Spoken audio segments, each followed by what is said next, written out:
Chapter 510. Qin Guang clenched his teeth thinking, it must be the heavenly holy grail purposely made me move to Leyte Island, purposely tricked me into this water, purposely created such a high cost, just to make me return to before liberation in a second. Don't spout nonsense, it was not the heavenly holy grail. At this moment, Azure's voice rang in his mind. Who is so shameless, despicable, perverted, vulgar and inhumane? I am going against his 18 generations of ancestors. Azure was silent for a very long time. It was me. Oh my God. Just now I was controlled by a soul from beyond the heavens. Stop pretending, when you come out I will give you a big surprise. I will let you properly raise your temperament in the instantaneous sea. You will sleep for 100 years. If you want to become the true master of the heavenly holy grail just lying down like this, isn't that too easy? Big sister, I was wrong. Please give me one more chance. Please accept my sincere repentance. Hee. Alright Azure, I have a question. You have also seen the situation in the instantaneous sea. Tell me, can I give all of them true life and souls? Just like my friends in the real world. Azure asked back, how do you know that your friends in the real world are true souls? How do you know that you are truly alive? Don't scare me. I am just joking, don't mind it. Let me tell you, the people in the momentary sea are different from you or your friend Ling Qin who accidentally entered here. Using your Eastern Chinese legends, they are 3 spiritual souls and 7 physical souls. They are missing 1 and 2 physical souls. Their souls are incomplete. So their so-called strength has no foundation, like bubbles under the sun. They will never be able to break through the shackles of the instantaneous sea, unless what? Unless you, the owner of the transcending heaven holy grail, are willing to pay a certain price to raise the level of the realm of the transient sea to the same level as the real universe you are currently in. Then this entire world will be completed and they will possess your so-called true life. Of course I am willing. That's not up to you. You're as weak as a chicken now. Wait until the day you complete all the trials of the world in the cup and save me, then you can think about it. Ignorant mortal, you don't know how difficult it is to create a real world. After Luli said this, there was no more movement. Qin Guang spread out his hands with an innocent look on his face. To put it bluntly, you're saying that I'm a noob? Do you have the ability to find another savior? When he returned to the surface of the sea, the missing corner of Leyte Island had disappeared forever on the way to the bottom of the sea. After the disaster, many things on the island had to be rebuilt.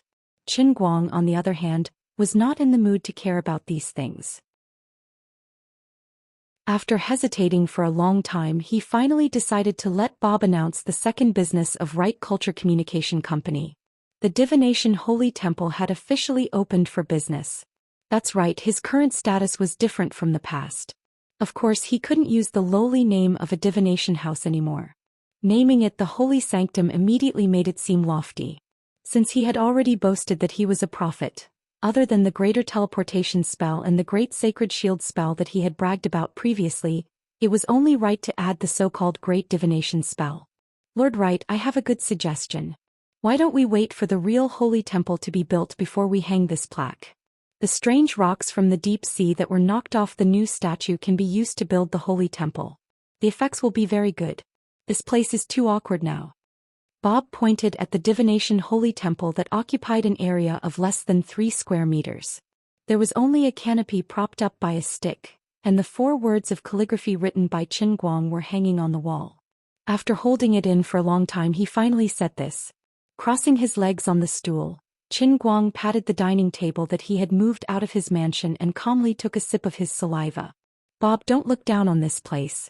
There's only a canopy, a dining table and a stool. Actually, these are not important. The place where I, the prophet and sage Wright, are at is the holy temple. Wherever I am, the holy temple will be. Bob's eyes lit up. He cupped his hands over his heart and said in a childish voice, My lord is wise. Qin Guang smiled in satisfaction. Bob pointed to the side and asked, Then my lord, should I get someone to build a toilet holy temple at the side? Qin Guang gave him a thumbs up. This fellow's perceptivity was really high. And the dining holy temple, the holy temple where you and Lady Annie had sex. If not for the fact that you are still a child, I would have definitely beaten you up. Qin Guang glared at Bob fiercely. Then he took out the purple devil's fruit juice and poured a cup on the table. The bright sunlight that fell from the sky shone on the fruit juice, revealing a crystal-clear glow. It looked extremely enchanting and beautiful. A faint fragrance wafted out from the cup. Although it wasn't strong, it made one feel relaxed and happy after smelling it. Qin Guang looked down at Bob and smiled sinisterly. Go tell everyone that from today onwards will be staying in the Divination Holy Temple. I will use the magic of the prophet that I possess to help everyone fulfill their wishes. Come drink this cup of Ganges River. Oh no, drink this cup of holy water of faith. Then I will help you find anyone or anything you want to find. No matter where it is hidden, I will be able to find it in any corner of the Sea of Time. Bob was alarmed. That's amazing. My lord, give me a bucket. Qin Guang glared at him and drank some water. Then he said heavily, of course this magic is powerful, but the price is not cheap. After drinking it you will lose the ability to speak forever. My lord. You took the wrong cup. Awala guli pala kacha kacha ka ka ka. Half an hour later, after wasting 100 billion points of faith, Qin Guang finally managed to save his tongue. With his head covered in cold sweat he smiled at Bob. See that? I'm not joking. I'm telling you, Bob, that this holy water of faith is really terrifying. Thank the heavens the production of faith had increased in the past few days. Otherwise he would not have been able to sustain the expenditure of 100 billion points. As for where the growth was, Tintin indicated that the Buddha said, I can't say. Qin Guang did not expect that his first guest would be Annie. My dear bed leader, oh no Captain, we can discuss this in private, but I really cannot give you this water. Who are you looking for? Must I? If not, I can get Dolly to drink it on my behalf. Qin Guang rejected decisively. The Dolly that Qin Guang was referring to was a famous chatterbox on Annie, the kind that irritated people. Annie shook her head. No, this is my own matter. Don't torture Dolly. I want to find that traitor Jack and tear him to pieces. I still don't know what happened between you and him back then. Qin Guang was very surprised. He did not expect Annie to hate Jack Sparrow so much. He took away all the souvenirs you left me back then. Annie said angrily. Qin Guang was at a loss. Souvenirs? Annie nodded and moved closer to Qin Guang's ear. She gritted her teeth and whispered, yes. Jack Sparrow is as cunning as a fox. He knows that the biggest secret that allowed us to not die on and royal is related to you. So he took away all the clothes you have ever worn, your saber, everything you have, including your underwear. When he escaped, he jumped into the sea wearing all your clothes. I seriously suspect that all 7 of your underwear were worn by him. Qin Guang was furious. This is indeed unforgivable. Chapter 511. After spending a lot of effort, Qin Guang was finally able to temporarily settle Annie down. Soon Qin Guang had to face the second guest that made things difficult for him, Brooke. Sir Wright, I want to ask you to help me find Captain Luffy. I just want to know if they are still alive. Brooke looked straight at Devil Juice and said in a pious tone. Qin Guang was reluctant to let him drink this thing. Brooke was one of his right-hand men. But this request seemed impossible to refuse. Brooke, besides the common language, do you know any other language? Qin Guang asked. The common language he spoke was medieval English. Brooke shook his head. No. Qin Guang grinned and asked Bob to bring over the newly made leaflet. Sorry, divination must use the most solid belief in your heart to find what you want to see the most. The function of this cup of holy water is to extract the obsession in your heart and pour it into the divination. The price is to take away your ability to use language. But because of me, I mistakenly drank a cup just now. Now it no longer needs the common language, so it is useless for you to drink it. Qin Guang made up nonsense. In any case, only he himself understood, so he could say whatever he wanted. He also had no choice. He couldn't let others know that this was all nonsense just because Brooke and the others wanted to participate in divination. He didn't need to drink the juice to find what he wanted to find. There is no wall in the world that doesn't have a crack. Qin Guang must make himself maintain a certain sense of mystery in the Sea of Transient. So far his performance was different enough. If he exposed more things in case Brooke or Annie discovered his true secret, there would be a huge risk of losing the faith of everyone in the Sea of Transient. Although the secret that the Eternal Hand was still alive was temporarily hidden in the heart of Brooke and Watson, but it was clear that in the long history of the Sea of Transient, there has never been a lack of strong people who used their lives and faith to explore the truth. This was like the wheel of history, unstoppable. With an extremely long history and a population of 178 billion people, there would always be a continuous emergence of amazing experts. They had experienced a life full of opportunities and risks, step by step reaching the peak and finally embarked on the path of seeking the truth. The era 2 to 3,000 years ago belonged to Luffy and the Straw Hat Pirates. In the current era there was Brook, Annie, Polly, Blackbeard, Teach and the rapidly rising Jack Sparrow. Who knew how many strong people would appear in the next era? Of course, Qin Guang, their imaginary enemy, was not afraid of these people's efforts and struggles. He even cheered for them in his heart and personally participated in it, contributing his strength. Of course, Qin Guang was not cultivating enemies for himself, but he knew that these people's resistance would never succeed. The only one who could truly change the world was Qin Guang himself. However, it was precisely because Qin Guang could see their despair that he admired their persistence. As for now, for the time being, let them live in this idea that they knew a little bit but couldn't see through it. Brook was very disappointed, but Watson suddenly stood up from the side. "Sir, I can speak a total of 7 languages. Let me drink the holy water of faith and let me fulfill Lord Brook's wish." Brook waved his hand. "No." Watson turned his head and stubbornly looked at Brook. "Lord Brook, I have followed you for hundreds of years. I know your heart's desire.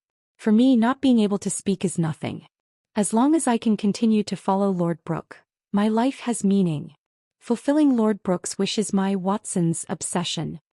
Without waiting for Brook to speak again, Watson fiercely picked up the cup on the table and ferociously gulped it down. "Watson." Brook couldn't say anything else. Qin Guang slightly nodded, put a box on the table and then said, "Watson, in your heart, desperately think of what you want to see the most and then look inside." Divination ball, no, perhaps it should be called a telescope, was embedded in this wooden box by Qin Guang, and the eyepiece was embedded in the hole, resembling a kaleidoscope.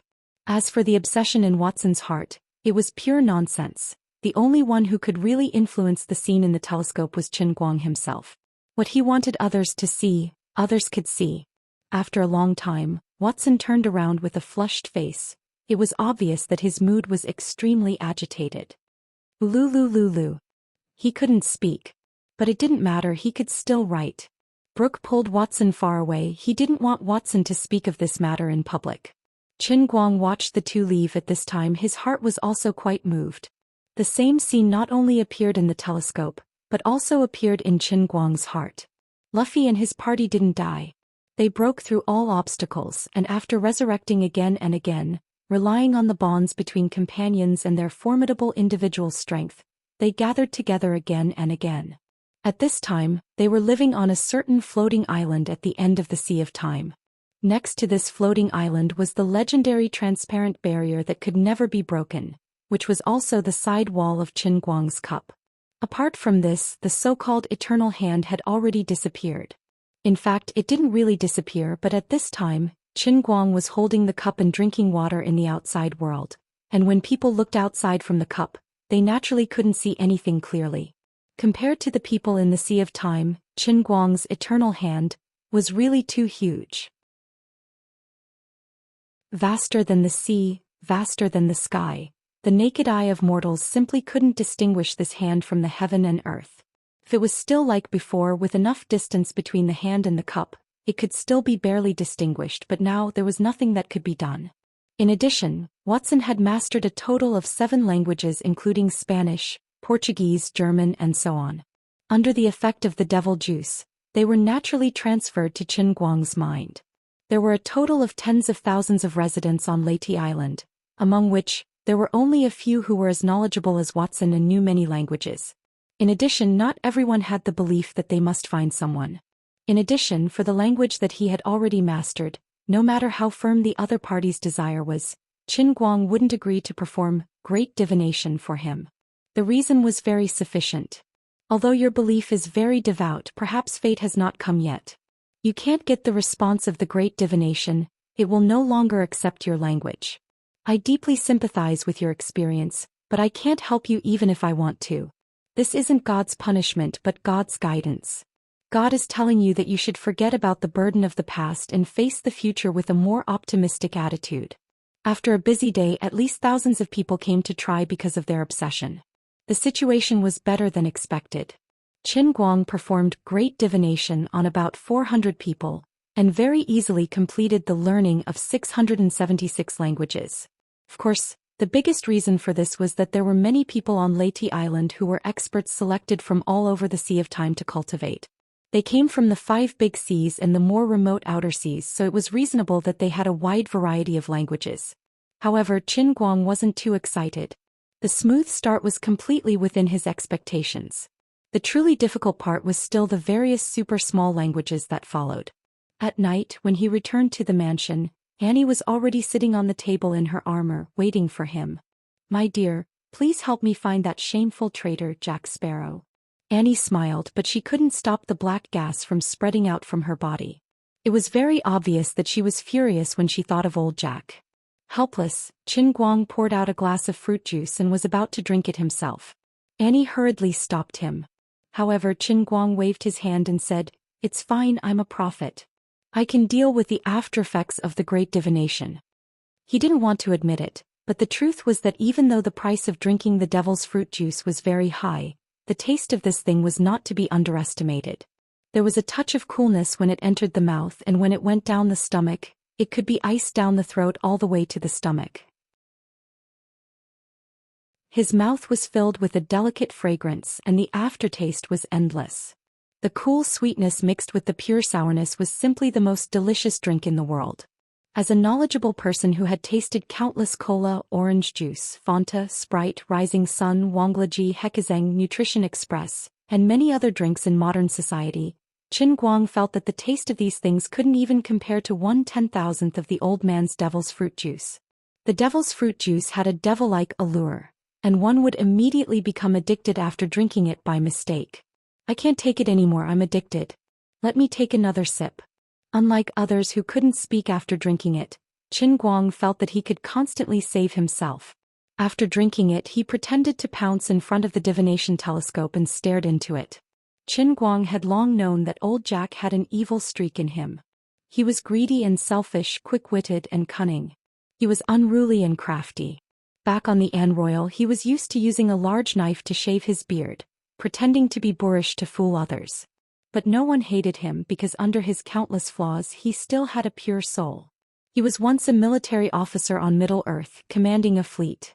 But later, because he couldn't stand seeing the nobles of Middle-earth trampling on the slaves, he released a ship full of slaves that he was supposed to be escorting. Later on, he was wanted by the nobles and eventually became a pirate. He had a mischievous personality, but he wasn't a bad person and he was strong. Of course, if he had directly told Annie that he wanted to leave the An Royal to start his own business, Annie might not have stopped him. However, he had set his sights on Qin Guang's personal belongings and had taken away the second combat team. This made Annie furious.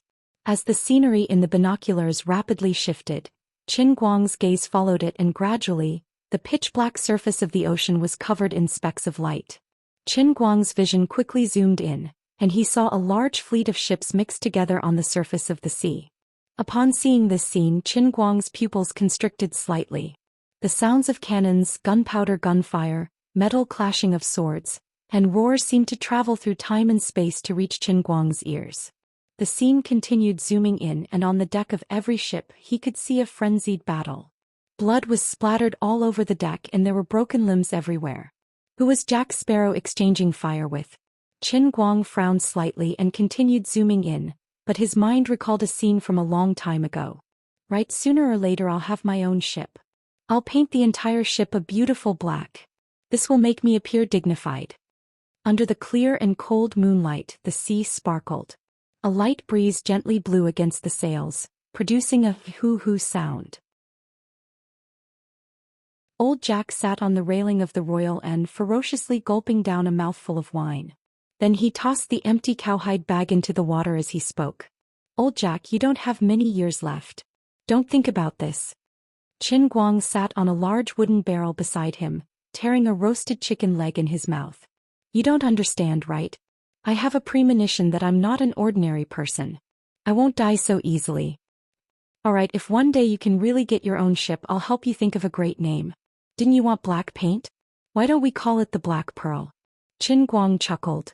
Unexpectedly, old Jack was very satisfied. "Oh, my right, you're really a genius. This name is really great. The Pearl of the Sea, a black pearl. I want to load my black pearl with the most powerful cannons. I also need to find sails blessed by the sea god, and then replace them with keels made from the spine of the most powerful sea beasts. How about it? My idea isn't bad, right? Why don't you find a lake of immortality to soak your ship, so that your ship's hull will never be damaged? Qin Guang continued to tease him. Unexpectedly, old Jack was fascinated. Is that so? In this endless sea, is there really a spring of immortality? Then I'll have to drink my fill first before soaking the ship. At present, Qin Guang was looking at such a black pearl.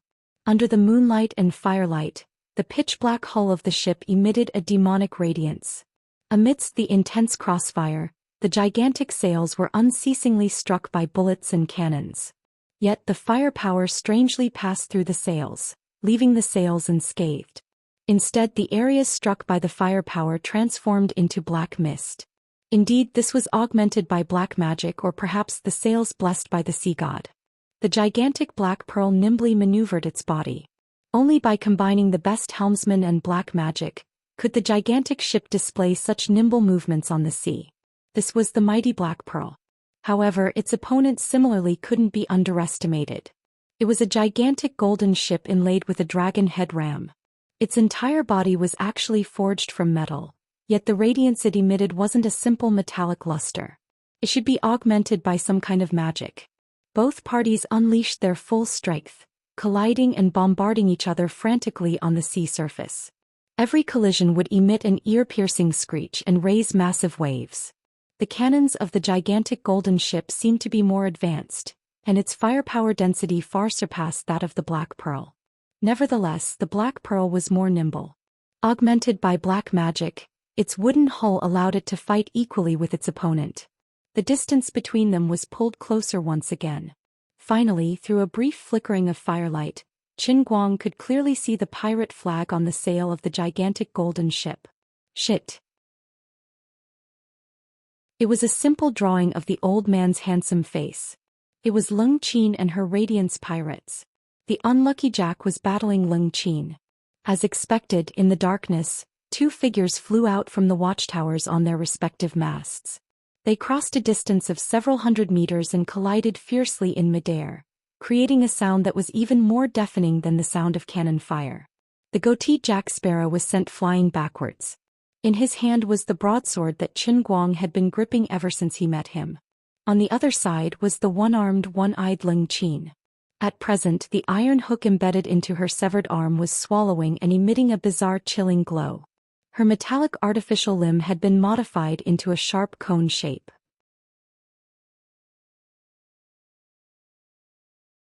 Chapter 5:12. Seeing Leng Qin's appearance, Qin Guang was puzzled. It had been 100 years since he entered the Sea of Moments.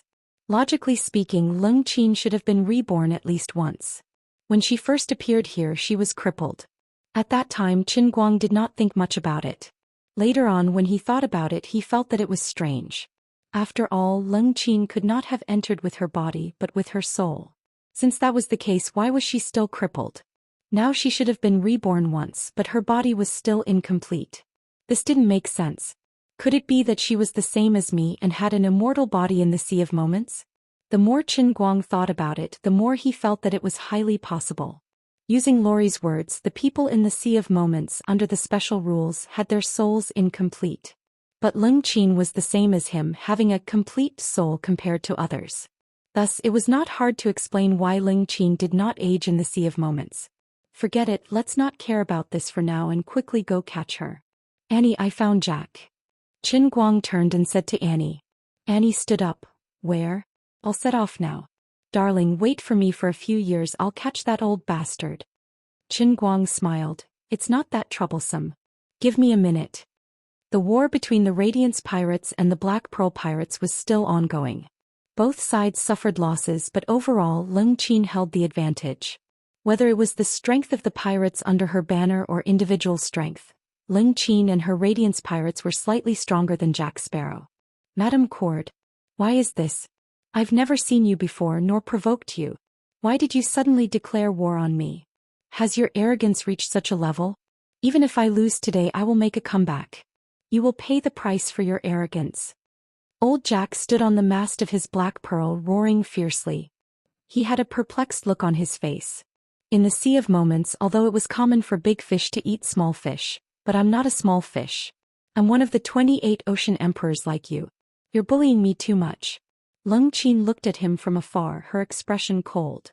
Jack Sparrow, do you think I don't know that you snuck up to my ship in the evening? Although I don't know what you're coveting, your provocation is enough to make me wary. I am used to striking first. Old Jack wanted to cry, but no tears came out. Although the two of them were both ranked as one of the 28 ocean emperors, the transient sea was simply too vast. The chances of them meeting each other by chance were extremely small.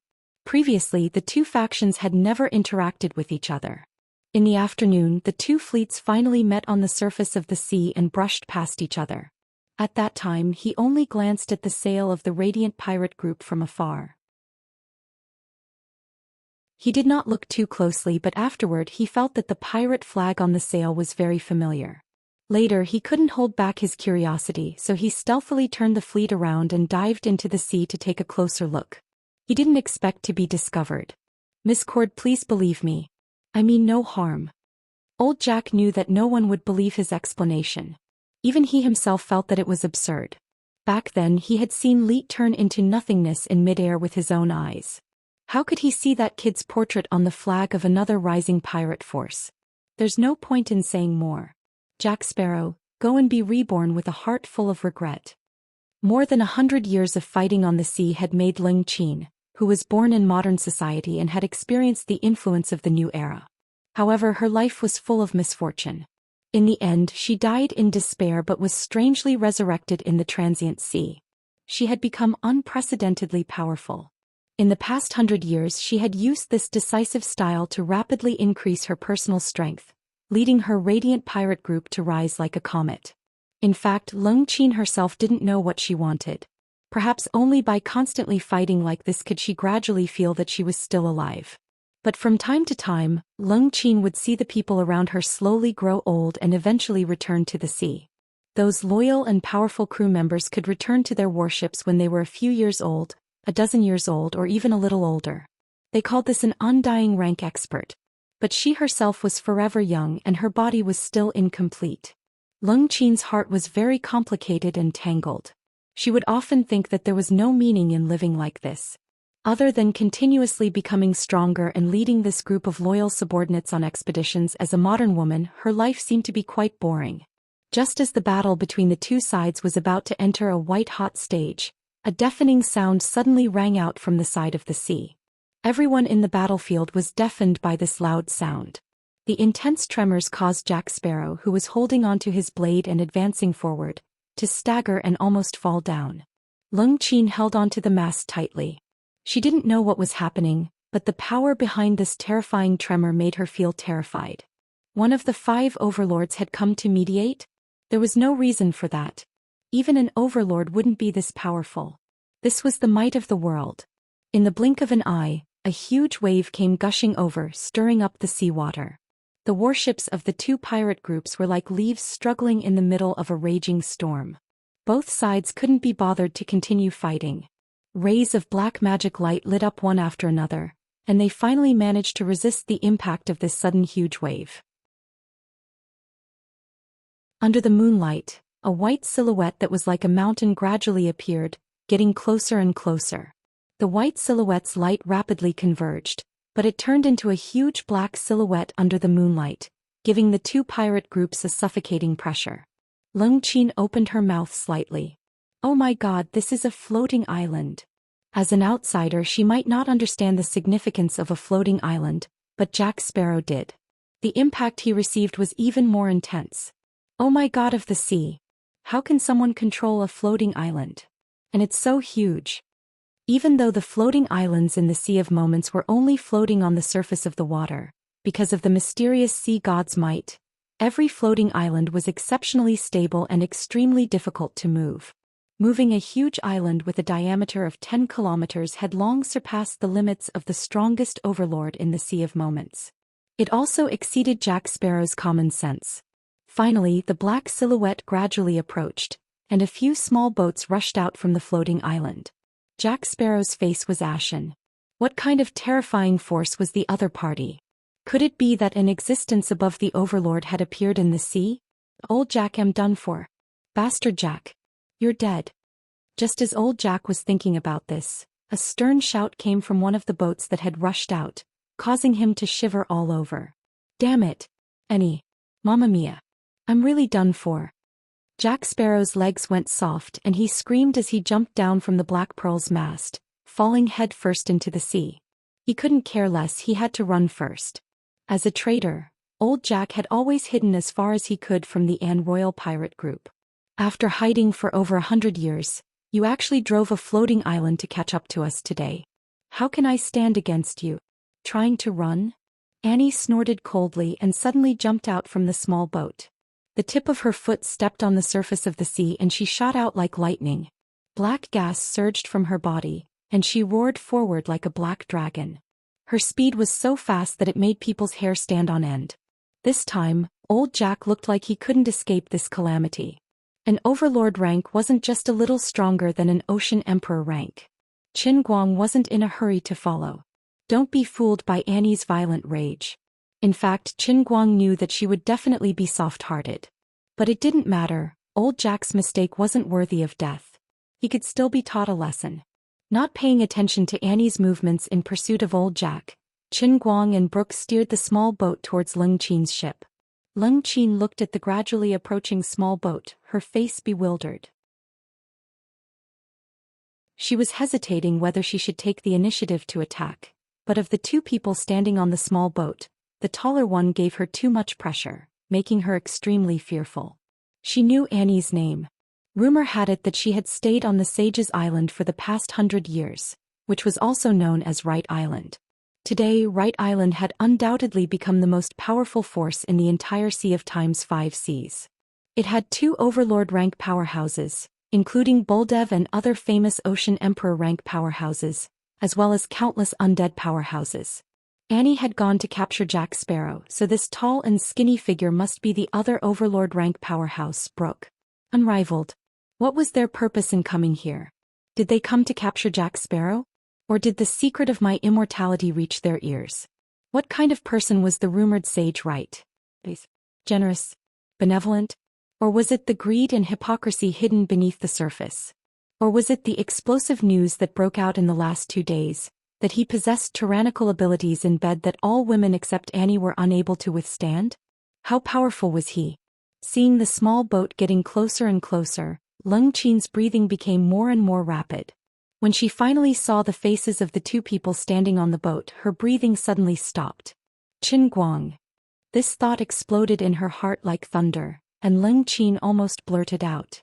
Ever since she had inexplicably arrived here, Leng Qin's heart hid too many mysteries, but she had no one to narrate them to and no one could give her an answer. But now Qin Guang had appeared. Meeting an old friend in a foreign land could make one's eyes brim with tears, but meeting an old friend in a different world could simply make one hysterical. At this moment Leng Qin was feeling this way. She softly sat down on the deck, tears falling like rain, while in her heart she repeatedly mocked her own stupidity. She should have known that right was the meaning of light. Even if it was just out of curiosity, she should have gone to Right Island earlier to see what was going on. But it was precisely because she was a foreigner that she hid too many cowardly thoughts in her heart, and was unwilling to have too many interactions with other pirate forces, which led to today's brushing shoulders for 100 years. With Qin Guang's current reputation in the Sea of Time, it was naturally impossible for Leng Qin not to have heard of him. Even in her own bedroom there was a phonograph with his music on it. But she thought it was just a coincidence, and at the same time she was afraid of the 2 prominent hegemons of Right Island. She was afraid that more people would know the secret of her immortality. After several struggles in her heart, she finally chose to turn a blind eye. Of course, later Qin Guang simply fell into a deep sleep, and Brooke announced to the public that the sage was in seclusion. Leng Qin knew that she wouldn't be able to see him even if she went, so she simply gave up on the idea. As for the letter that Qin Guang had written to her, she didn't know that it had long been lost in the belly of that sea beast. Now that he had finally come, Leng Qin felt that she had thousands of words to ask him. As a foreigner who had lived alone in this world for more than 100 years, Even thinking of a cherry tree on earth would make her tear up, let alone Qin Guang who had saved her life. Lord Wright, do you need me to subdue her first? Miss Cord's reputation isn't very good and she has a very bad temper. Brooke slightly bowed to Qin Guang and said. Since Qin Guang showed what's in the scene where Luffy and others were still alive, Brooke's respect for Qin Guang increased. Qin Guang shook his head. It's okay Brooke, you stay here, she can't hurt me. With that, Qin Guang took a step forward. Brooke's eyes flashed, thinking, finally I'm going to see Lord Wright display his hockey. Although everyone knew that Lord Wright, who was able to fight with Captain Annie for several hours, was very strong, but no one had ever seen him use hockey to walk on the waves. Fush. Qin Guang dived into the water and swam forward like a fish. His speed was astonishing. Brooke covered his face. A sage, a dignified prophet actually jumped into the water and swam over. If you had said so earlier, I would have carried you up. His prestige was swept to the ground. Miss Cord, can you please throw a rope down? After a long time, Leng Qin faintly said to the wet Qin Guang in front of her, I really didn't expect to meet you here. I thought I was just one of those cliched characters in novels who transmigrated after death, but now it seems that things aren't so simple. Qin Guang smiled and looked at Leng Qin for a long time. To be honest, I am also very surprised, but it's great that you are still alive. This shows that good people have good karma. In the end, Qin Guang didn't tell Leng Qin the truth about the instantaneous sea, and Leng Qin also refused Qin Guang's invitation to join Wright Island. Unlike Qin Guang who could leave at any time, Leng Qin couldn't leave this world, so she must hide the secret of not aging deeper. In this world, although she was powerful, she was more lonely than anyone else. In fact, she even lied to her own crew. Although her body didn't age, she would constantly think of ways to make herself look older as time passed. Moreover, she suddenly disappeared from her fleet 20 to 30 years ago, leaving behind a suicide note. After a dozen years, she dressed up very young and returned to the ship, creating the illusion that she had died once. In the Radiant Pirate crew, she could maintain her prestige and no one would suspect her, but if she joined Wright Island, she would be exposed sooner or later. As for Leng Qin's future, Qin Guang also didn't know how to arrange it. She was an anomaly in the instantaneous sea with a soul similar to his and not aging, but she didn't have the identity and status of a true master of the whole world like him. The two didn't even talk for long. When Qin Guang told Leng Qin that he would leave the instantaneous sea sooner or later and return to reality, Leng Qin planned to quickly leave. In the real world, she had already become a box of ashes, and the current Qin Guang had no way to bring her out. No matter what, live on bravely and strongly. Standing in front of you is a man with unlimited possibilities. In the future, sooner or later, I will be able to let your husband and your child appear in front of you again. Before the two of them said their goodbyes, Qin Guang left behind the most important promise he had made so far. Leng Qin, who was standing at the stern of the ship, turned around and smiled. Thank you. With these words of yours, I can live for another 100 million years.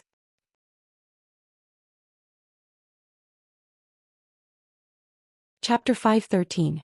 Oh, old Jack, your current appearance reminds me of a roasted pig. Watching Jack Sparrow being beaten into a ball of lightning by Annie, Qin Guang felt sympathy for him. Jack Sparrow sat cross-legged on the deck of the Black Pearl with a bruised and swollen face, smiling helplessly.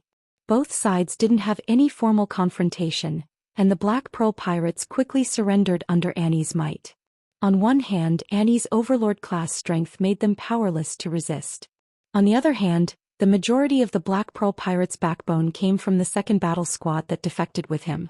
Seeing the old captain, Annie's legs turned to jelly, not to mention brandishing their swords. Annie was huffing and puffing with her hands on her hips, looking as though she didn't like Jack Sparrow. Little Winnie and Barda tried to calm Annie down. Right, I really didn't expect to see you again. Jack Sparrow's words were a little unclear. It was obvious that his teeth were almost all knocked out. Qin Guang spread his hands. I didn't expect it either. You look much younger than before. Jack Sparrow grinned. But you're as young as before. My dear Wright, if you continue to reminisce with him, I won't be able to bear to send him back to life.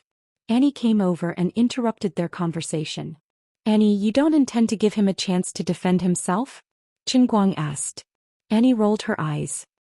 Go to his captain's room and you'll understand. With a puzzled mood, Qin Guang went to old Jack's captain's room for a stroll. When he walked out again, the others looked at him and covered their mouths as they laughed. On the other hand, Qin Guang was speechless. Damn it, old Jack actually framed all of his stuff and placed it in his captain's cabin like a museum. This guy actually attached a description below every item. Wright's first pair of underwear, made with a mysterious cotton weaving technique. It has an astonishing level of comfort. It simply doesn't seem like it should be made in this world. Wright's third pair of underwear, bought from the Pass Island market, once left a mark on Wright's life, you know. Qin Guang threw a rope onto the mast and coiled it up. I think we should hang this idiot Jack now. He really didn't know what to say to this unscrupulous guy. Then little Winnie, Bartu and a large group of people all pleaded for Jack's life. Qin Guang reluctantly spared Jack's death sentence, but he personally tied Jack to the mast as a punishment. Right, do you have time tonight to drink with me? Jack grinned without the slightest self-awareness of being a captive. Look at me. Do I look like I'm joking with you? Qin Guang purposely put on a stern expression. Jack still didn't care. Among everyone, Leet, you know me the best and I know you the best, so I know you definitely won't hurt me. If Captain Annie hadn't come to Leyte Island first, I would have come to you 100 years ago. I have a lot to tell you. I also have some questions to ask you. Qin Guang looked at the laughing Jack Sparrow with a burning gaze. From this fellow's eyes he could read a lot of special charm. In fact, Qin Guang was also very curious in his heart. Just like the greatness of Luffy and the Straw Hat Pirates, this hero of Pirates of the Caribbean that he personally created, what kind of existence would he become in the special world of the Sea of Time? At this time, Jack Sparrow looked exactly the same as the protagonist of the movie in Qin Guang's memory. His face was as sharp as a knife, his slightly tanned skin, his beautiful handlebar mustache, his unkempt hair wrapped under a red headscarf, and even the X-shaped scar on his right cheek was exactly the same as in the movie. He looked exactly the same as Johnny Depp in the real world. The last time he saw him he was old. At that time, Qin Guang only vaguely felt that this guy was a bit similar to Jack Sparrow in the movie. Now that he saw the middle-aged Jack who was about 40 years old, Qin Guang's thoughts were completely confirmed. If he was the owner of the Momentary Sea World, then Jack Sparrow would be half the main character of the Momentary Sea World. The other half was naturally the Straw Hat Pirates. Today the Straw Hat Pirates lived in seclusion at the border of the Sea of Time, and Jack Sparrow was a rising star in the Five Seas. This guy should be the man who was truly favored by the Sea of Time. Of course, Qin Guang himself was the man who ruled the Sea of Time. So, right, let's talk at night? Okay. Then why don't you leave here? Why is Mr. Brooks still on the ship? Don't you need to go back to the island to eat? It's incredible, how did you move the island here? If there's a chance in the future I will learn this trick from you. Oh no, my dear Wright, why are you looking at me like that? Do you suspect that I will run away? I, Jack Sparrow, am a responsible man. Believe me, even if you ask me to jump into the water now, I will only help you catch fish. Qin Guang only replied with 2 words. Hee. In the end, Annie did not tear Jack into pieces as she said. She was just angry that all of Qin Guang's souvenirs were taken away. After beating this guy half to death, the anger in her heart was appeased. When Jack left without saying goodbye, although it was heartbreaking, he did not become an enemy of the Anne Royal. On the contrary, from time to time he used his own channels to quietly send information to Winnie Jr. and Bartu, helping Annie through many difficulties. It was just that the two sides could not put down their pride, so they did not reach a reconciliation. Just like now, Annie had actually forgiven him, but on the surface she still looked like she did not want to see him. In fact, she had already returned to the island, letting Jack Sparrow do whatever he wanted. Her meaning was very clear: if you still want to leave, then you really can leave at any time. Regarding Annie's decision, Qin Guang was non-committal. This guy Jack was destined to be the protagonist. His legend had just begun. It was impossible for him to die in Annie's hands. Even if he was chopped into minced meat, it would not prevent his soul from resurrecting somewhere else. Apart from that, Qin Guang sensed an extremely tyrannical life force from this guy, even more tyrannical than the overlord-class experts like Annie and Brooke. Furthermore, his ship was also very special. The Black Pearl had clearly suffered considerable damage from the exchange of gunfire with Lung Qin. Yet after less than half an hour, the pitch-black hull of the ship had soundlessly regenerated to its original state. He really found the fountain of youth. Time seemed to have returned to that night many years ago. Qin Guang sat under the mast throwing a plump chicken leg up. Jack accurately caught it with his mouth, then vaguely said, "You have to let go of my hand. How can I chew a chicken leg with only my mouth? Don't struggle, I know you too well. As long as there is a little chance, you will slip away and disappear without a trace. Because you have a secret." The one drinking became Qin Guang. Jack bit the entire chicken leg into his mouth, his tongue frantically stirring. After a short while he actually used his toothless mouth to eat it cleanly and spat out the bones on the deck. "Don't you also have a secret?" Qin Guang stood up, making sure that the distant Buldev couldn't hear his whisper, then softly said, "But you shouldn't covet my secret. Tell me, how did you think of taking away my clothes and sword? You finally admitted it." Jack laughed mischievously. "Right, I know we are both very special people. I always felt that I was special enough until I met you. If you really want to ask me why, I can't tell you. Intuition, I can only tell you intuition. From the first time I saw you, I knew you were special. You know, I fled from Middle-earth to the Jade Sea, so I understood that there are undying experts in this world. I am very clear about how powerful an undying expert is, and how difficult it is to comprehend hockey. However, during the half a year when you were with us on the Royal, I clearly felt that my body, my soul, everything about me were changing bit by bit. Under the circumstances where we didn't comprehend hockey, we actually obtained an undying soul. This is simply illogical. This isn't just one or two people but everyone on the Royal. Then you suddenly left, catching all of us off guard. Now you're back and you've opened the era of the strong. Do you know, I was originally stuck below the Sea Emperor rank for a whole 10 years, but just by hearing your name again, I inexplicably became a Sea Emperor rank expert. Right, what kind of magic do you have?" Under the moonlight, Jack Sparrow, who was suspended in midair, looked at Qin Guang with a scrutinizing gaze. Qin Guang was slightly surprised. He raised his head to look at this guy, thinking to himself, as expected of the main character's life, this cunning and sharp guy.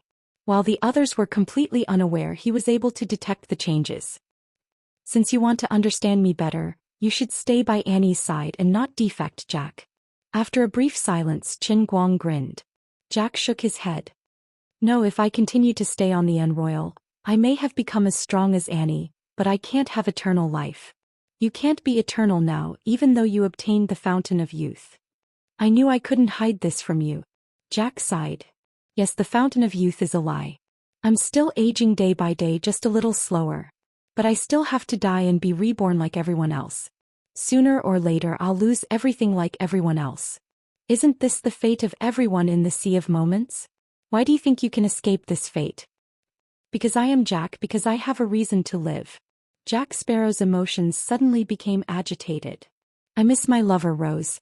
She was only an ordinary person and she was cruelly killed. But I know she's still alive, waiting for me somewhere. As long as I keep searching, I'll find her sooner or later." Qin Guang was shocked, but he forcefully suppressed his emotions. "But ordinary people don't have an immortal soul." Jack shook his head. "No, everyone in the Sea of Moments is immortal. Perhaps many years later, people would know that Jack Sparrow's words were on par with the Eternal Hands Master's life. They were the two greatest secrets of the Sea of Moments." Qin Guang simply could not understand. Jack Sparrow's judgment was completely baseless. Because of the connection of souls, the appearance of a person after resurrection would be at least 80 to 90% similar to their previous life's appearance. However, the population of the entire transient sea was too large.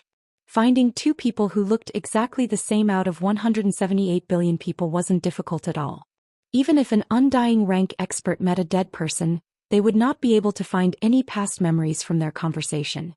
When a person's soul was cleared and they grew up again, they would experience a completely different life from their previous life. There was no reason to say that they were still the same person. If the steel used to make the kitchen knife was smelted again and then made into another kitchen knife, it could not be considered the same knife. Only Qin Guang himself, the master of the Sea of Moments, could clearly see the changes from a bystander's point of view. He could not understand how Jack Sparrow could see through this matter. "Right, looking at your expression, I know that I guessed correctly," Jack Sparrow said with a smile. He was very proud of himself. Qin Guang could not help but curse. Needless to say, Jack Sparrow, who had only been revived once, could not possibly have the knowledge of Gol Roger or Magellan. Unlike others who had used generations of hard work to discover the mysteries of the eternal hand, this guy was able to see through the mysteries of the heavens with a single sentence. He relied on his unlucky intuition, which he had shown off more than once. You King want to defy the heavens. Qin Guang gritted his teeth. I won't give you an answer. It doesn't matter. This only strengthens my confidence to travel the entire ocean and find Rose. She is just an ordinary person. There is no need for you to do this. No, right? You don't understand love. I am willing to die for her.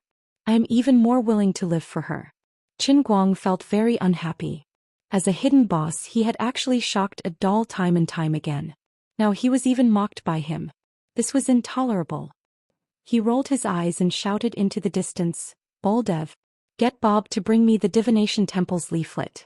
Jack, you might not know about the new business that Right Island recently launched. I think you will be very interested in it. Qin Guang smiled evilly. Aren't you capable? Aren't your intuition defying the heavens? Aren't you going to use your entire life to find your lover? You want to live forever to find your woman. I can understand that. After all, to find a woman in the vast Shuzhou Sea amongst the 170 billion people, the difficulty was simply unimaginable. However, the old man had a telescope. I will help you find her. I will do it now. You have no goal in life. Let's see how you can still be so noble. Let's see how you can pursue eternal life. In front of a true big boss like the old man, your main character life is still not tough enough. Qin Guang's mischievous soul was burning. A moment later, Jack Sparrow listened to Qin Guang personally read the Divination Temple's leaflet. His expression changed. How is it? Are you interested? You just can't speak. As long as you have my help, your rose will be at your fingertips. If I remember correctly, you know a very obscure Hebrew dialect. Otherwise, you wouldn't even be qualified to enjoy this incredible divination. Qin Guang used a devilish tone to tempt him. He shook the devil juice that Bob had brought over. Beside him was his divination box. Unexpectedly, a moment later, Jack Sparrow suddenly shook his head. Oh, I refuse. Qin Guang's smile gradually faded. Reason? Intuition. You think I would lie to you? Would I purposely find a woman who was not Rose, but someone who looked like her to fool you? After all, without an immortal soul, no one can retain their memory. So, are you afraid that you can't see through my scam? No, you are my friend. I believe you. But my intuition tells me that I have to do it myself. I will always believe in my intuition and never go against it. My intuition also tells me that you want my Hebrew. So I can drink your holy water of faith. This will be my punishment for stealing Annie's things. But I refuse your help. The atmosphere instantly became particularly solemn. From this guy, Qin Guang really saw infinite possibilities. Putting away the thought of teasing him, Qin Guang's expression became unprecedentedly solemn. He loosened the rope that bound Jack Sparrow and said, "Thank you, Jack. You taught me a lesson. I allow you to leave, but I suggest you talk to Brooke before you go. Although I can tell you with certainty that no matter how hard you work, you will not get the freedom you want. I hope you will never give up." So, will we have a chance to meet again? Jack Sparrow realized something. Qin Guang thought for a moment. We will definitely meet again.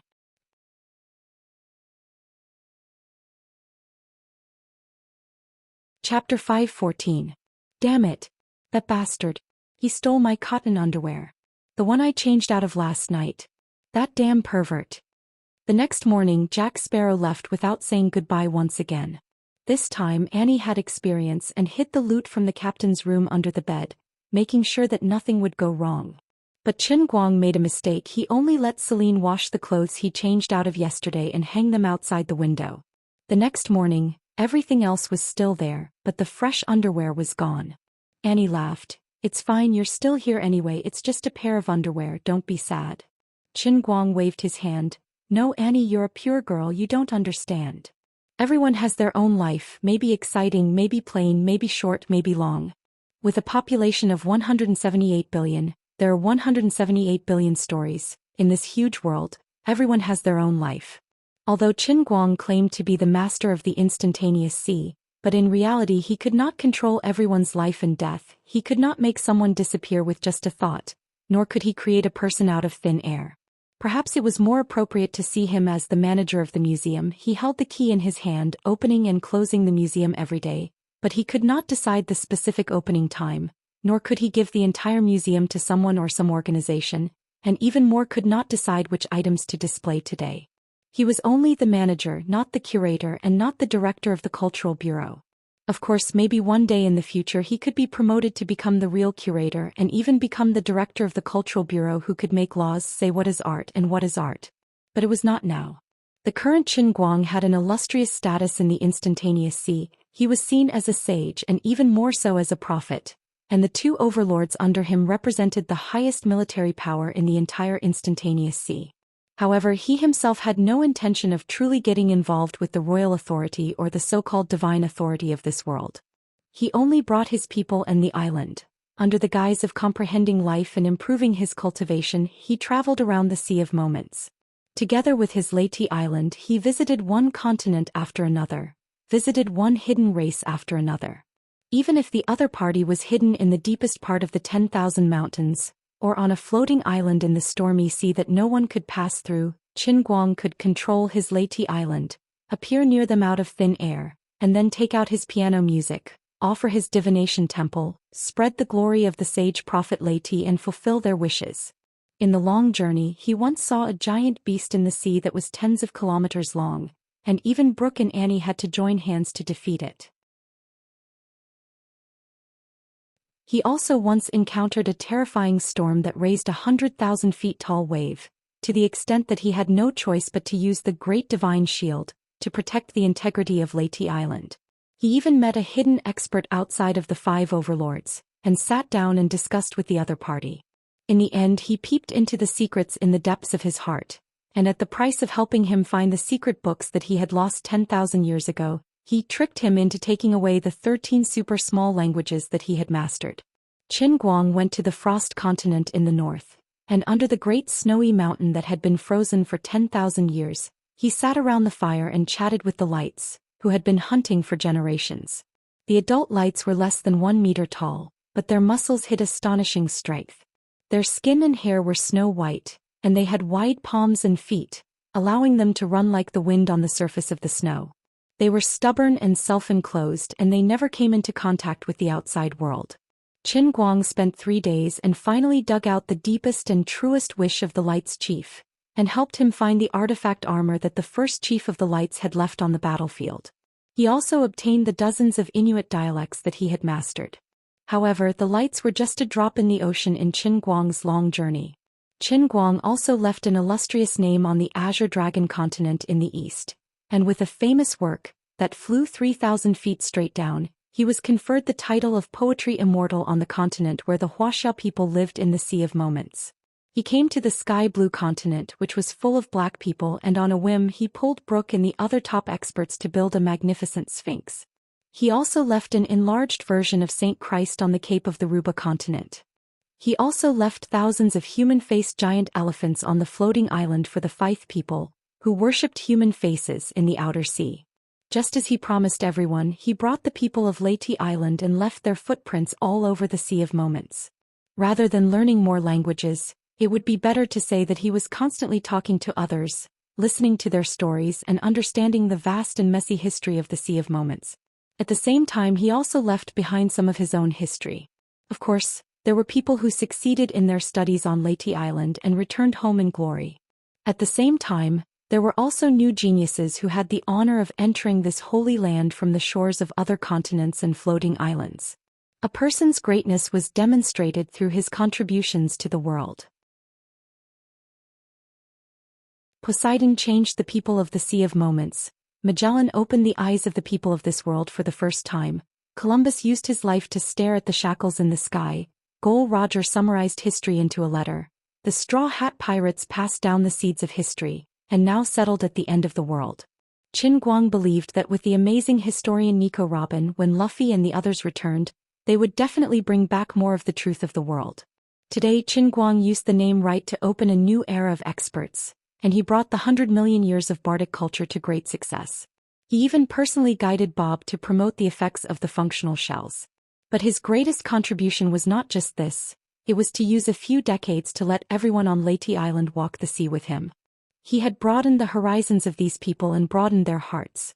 The wider a person's horizon was, the higher their heart was. The height of their heart determined the heights they would eventually reach. Even legendary pirates like Blackbeard Teach and Dutchman Davy could not resist the temptation of Leyte Island. They came to Leyte Island as apprentices, starting from the most basic gardener and becoming a normal resident of Leyte Island. In the end, Annie Polly was the first to step out of the realm of hegemons, pushing her strength to new heights. That day Annie stood on the sea, her eyes closed and her arms outstretched. The waves beneath her feet turned into giant whales that were 10,000 meters long, bouncing with her emotions. The waves moved because of her, the storms rose because of her, the sky howled because of her, the sea beasts bowed to her. The sea of moments left people with more than just suppression. When a person's strength was recognized by the sea, then they would be recognized by the sea. This was a realm that Poseidon had never reached, a level of strength never seen before. Qin Guang had personally named this realm the Ruler Realm. That was because the current Annie Bowley could rule an entire ocean. 3 days later, Blackbeard Teach was pruning flowers and listening to music. He followed in Annie's footsteps and became a paragon. 7 days later, Jack Sparrow, hundreds of millions of kilometers away, spouted a monstrous lie to the sea. Sea of moments, I am your most devout believer. No one can shake my faith in you. Why won't you let me control your power? Jack Sparrow, the shameless bastard, swindled a third paragon out of power. Since then, the 5 hegemons and the 28 Poseidons had become history. Qin Guang had used his own strength, and in less than 200 years he had raised the power of the Sea of Moments by 2 levels. Even Qin Guang's most devout follower, the future ancestor of countless bootlickers, Bob, was speechless at Wright's greatness. He turned every single scholar into a mute so that these half-witted people would learn one thing: talk less and think more. Watson wrote this in his biographical novel, The Sage and the Prophet. Of course, Watson had written this book specifically for Qin Guang. Ever since he couldn't speak, the man's pen had grown sharper and sharper. He had the style of a modern Conan Doyle. Qin Guang's face reddened when he read the words. He patted Watson on the shoulder. Not bad, kid. If there is a day in the future when my name will be engraved into the monument of history, it will definitely be because I spent my entire life running around for Lord Wright. Bob didn't want to be outdone. In his field of expertise, he didn't want to lose to the mute Watson. Time flew and Qin Guang reveled in the carefree life of roaming the seas.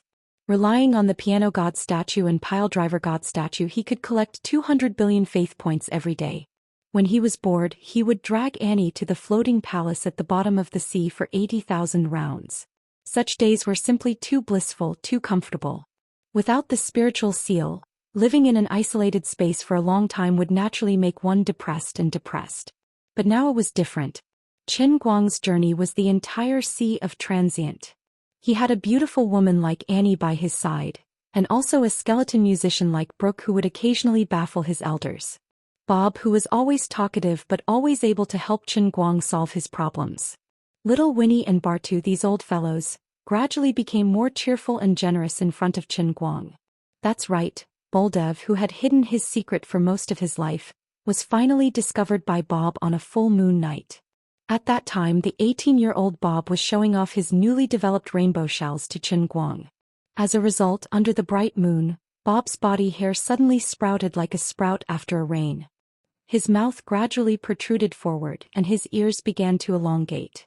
A few minutes later, a burly werewolf appeared in front of Qin Guang, puffing white smoke. Qin Guang and Bob were terrified. "My lord, do I look ugly now?" Bob asked in a sobbing tone. Qin Guang took a mirror from the side and said, "Not bad. You look pretty awesome." "That idiot Boldev is a werewolf. He passed the werewolf gene to me." "Woof," Bob cried. Qin Guang was silent for a long time. "Bob, only a husky will bark." "Woof. My lord, I'm not a werewolf."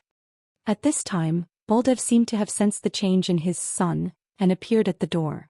He was also covered in hair. Bob's face was covered in tears. "Damn it. Could it be that you are the ancient huskies? You've been calling me a wolf all your life and now you're telling me you're a husky? If I didn't become your son, I would never know that you're hiding such a deep secret." Looking at the 2 huskies, Qin Guang felt sad for them and silently threw the plates on the table out of the window. "Woof, son. We're humans. Don't catch the plates. Boldev, you idiot. You run faster than me. Woof. Woof. According to the husky tradition, if a son bites his father, he will be drowned in a pig cage. Did you just make up this unfortunate tradition? Watching the two huge huskies fighting on the grass outside the window, Qin Guang prayed for Bob in his heart. He hoped that he would not be reincarnated into Boldev's wife's belly in his next life. If it weren't for the 4,978 languages, Qin Guang would have thought his life was an eternity of bliss. Of course, life couldn't be all about happiness and contentment. The joys and sorrows had to be tasted together. Even as the master of the Sea of Moments, he couldn't stop time from leaving its mark on Annie's body. Even if Qin Guang found the fountain of youth for Annie, he couldn't stop the passage of time. Finally, when Annie, the first paragon of the Sea of Moments, was 90 years old, she couldn't stand her old self any longer. She appeared by Qin Guang's side, left a letter and left on the Anne Royal. She forbade Qin Guang from looking for her. I know you always say I look 30. Yes, I age slower than most people. The fountain of youth has given me an immortal body just like you. But I know. I'm old, I'm going to die soon. Wait for me for 18 years, okay? 3 years later, Qin Guang held the newborn Annie in his arms, a wide grin on his face. Annie, on the other hand, rolled her eyes. They had agreed on 18 years, but this guy had been waiting near the place where she was born for so long. My lord, you won't even let a baby go, will you? Bob abruptly interjected. Qin Guang sucked in a breath of cold air. Annie, still a baby, silently extended a white finger. Black energy swirled around it, and in the blink of an eye, Bob was swept away by a gust of wind. Everyone was awed by Bob's courage and skill in courting death. But all good things must come to an end. Qin Guang knew he wouldn't be able to wait for Annie to grow up. In the past century, he'd traveled to tens of thousands of islands, several continents, and hundreds of thousands of people. He'd spoken 4,978 languages, but now he only had one left. Annie, I might have to go. For how long? I don't know. Will you come back? Definitely. It's a pity that I couldn't leave a child for you, Annie, who was still a child, said. It's okay. There's still a long way to go. Our lives are still very, very long. For others, Qin Guang might not be able to help, or he might not be willing to pay such a huge price. But for some people, Qin Guang was willing to pay faith points to preserve their memories. This meant that even if their memories were to be erased in the long years, Qin Guang could still use faith points to help them restore their memories. This might be considered immortality to a certain extent.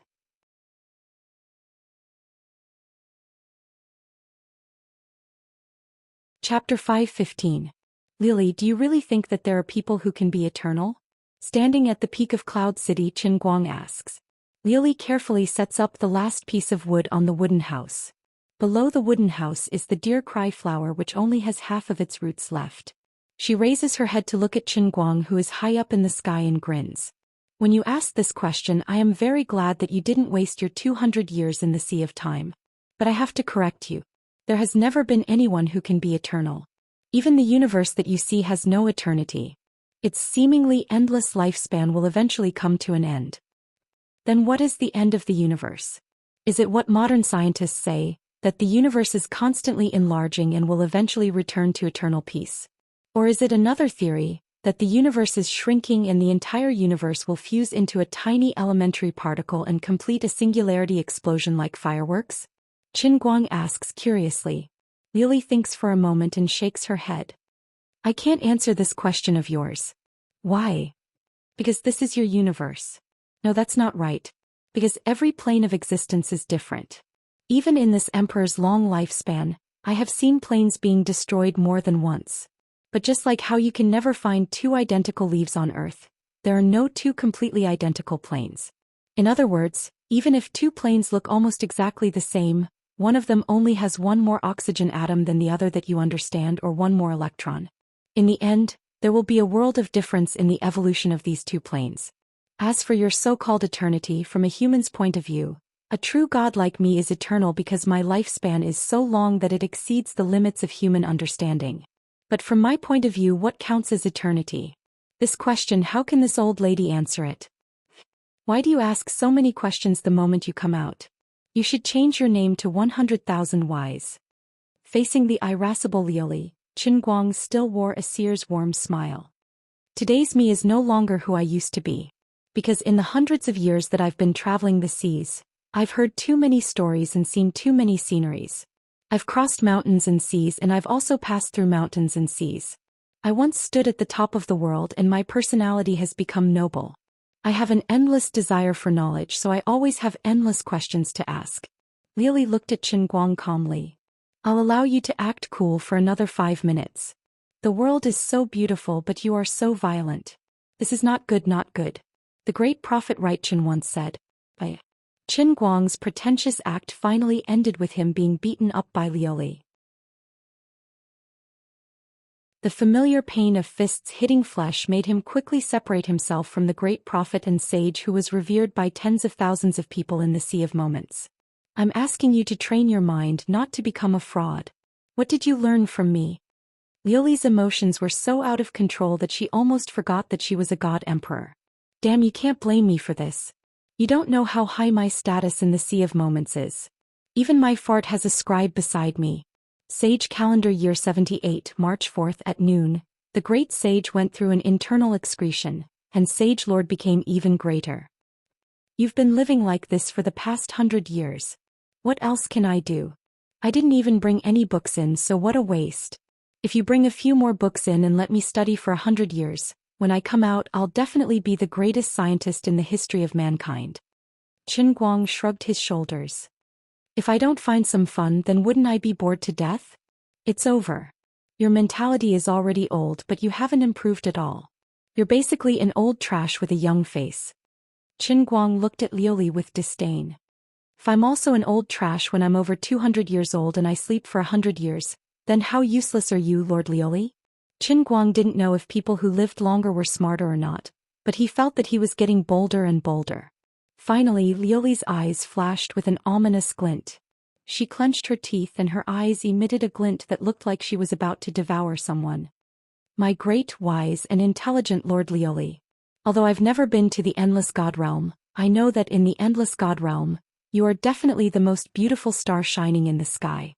Thanks to Master Flatterer Bob, I've been flattering that fellow for over 100 years. Even if I haven't eaten pork, I've seen pigs run. Seeing that the situation was bad, Qin Guang recalled the countless flatterers that Bob had flattered in the past 100 years. After decisively adapting it, he blurted it out. The effect of Master Bob's flattery was indeed outstanding. Liuli's anger quickly dropped to zero and she revealed a satisfied smile. Seems like your improvement this time is quite remarkable. I was wrong about you just now. The hell, you mean that I've improved by learning how to flatter? In the end, this is what you're after. Thinking about it carefully, in his long life in the Sea of Time, it seems that most of his memories were of Bob's flattery. The only thing that can surpass Bob is probably the time when he and Annie fought the 8 desolate lands. Qin Guang was shocked and takes a step back. Could it be, your original intention was... Liuli saw through his thoughts and charmingly rolled her eyes at him. If you want to think that way, then I won't oppose it. By the way, before you scram, you'd better find a place to sit down and use your 200-year-old brain to recall the things that happened in real life. That way it'll be awkward if you don't know anyone when you go out. Oh right, I have over 200 billion faith points in the Sea of Time every day. Didn't you say that you can exchange it? How much can I exchange for? This was the question that Qin Guang was most concerned about. He roared. If you don't know, then look for yourself. Liuli roared back at him with an even louder voice.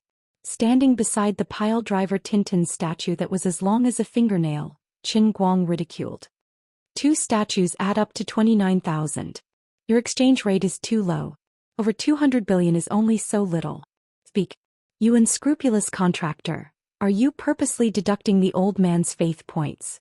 Are you deducting 20 million every day until I'm only left with 29,000? Hee hee.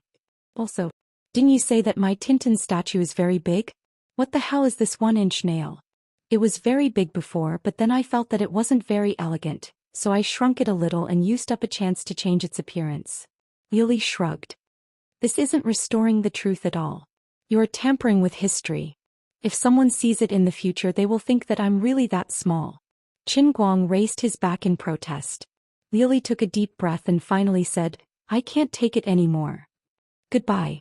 Seeing that the situation wasn't good, Qin Guang didn't bother to find a corner to reminisce about the past. He decisively ran away. Light flashed and he finally returned to reality. He slowly put down the cup of water in front of his mouth. It seemed that only a moment had passed in the outside world. He still had the gold medal of the China Amateur Darts Championship hanging around his neck. Not far from him was Xin Qin, the little lowly, holding her phone and recording a live broadcast. Further away were Papalika and the other foreign players who were about to leave. Shaking his head slightly, memories gradually surfaced in his mind. Qin Guang had to quickly recall what had happened based on his current environment. That's right, I seem to have easily won the Amateur Darts Championship with 9 darts.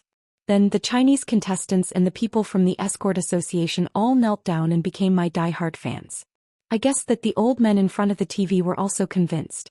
The bullet screen in the live broadcast room should be exploding right now. However, those foreigners seemed to have a problem with it.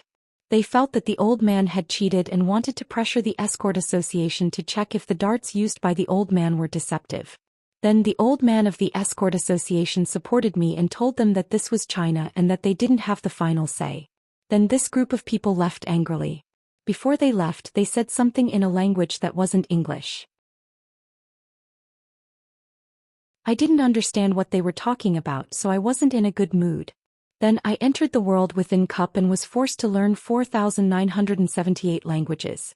That's right, it was this group of unlucky scumbags who showed off their dialects in front of the old man, causing the old man to enter the Sea of Moments without any preparation. Unforgivable. I don't know why, but the 2 words old man sound so natural and casual in my heart. Damn, Lily was right. I'm almost a 200-year-old old trash. Take your phone.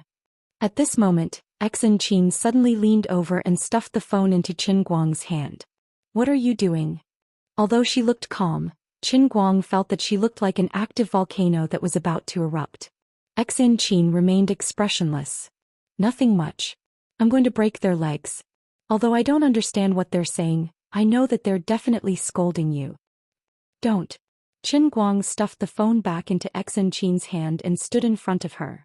There are so many people watching. The World Championship is about to start. If you break someone's legs, wouldn't that be a diplomatic incident? Xin Qin shook her head. It's fine. I can handle it. You'd better behave yourself. How could Qin Guang really let her break their bones? How would he be able to participate in the World Championship? He was still waiting for the World Championship to earn some faith points. Reality proved that although there were many people in the Sea of Moments and it was easy to earn faith points, the exchange rate was so low that it made one's hair stand on end. Real life was the foundation. So you're just going to get scolded for nothing? Xin Qin tilted her head and looked at him. Qin Guang shook his head. Don't be anxious. Watch me. Xiaohu, come over and take notes. After saying that, Qin Guang turned around and quickly chased after Helvide, Papalika and Walken. Hey, you 3, stop right there. Pulling along Little Hu, Qin Guang chased after the 3 of them and called out to the 3 of them. Papalika turned around impatiently. What do you want? Do you want to beat me up? The Spaniard, Walken, could tell that something was wrong with the atmosphere. He furrowed his brows. Just as Elder Zhao had said, this was the territory of the Chinese. This young man seemed to have a bad temper and he was very popular in China.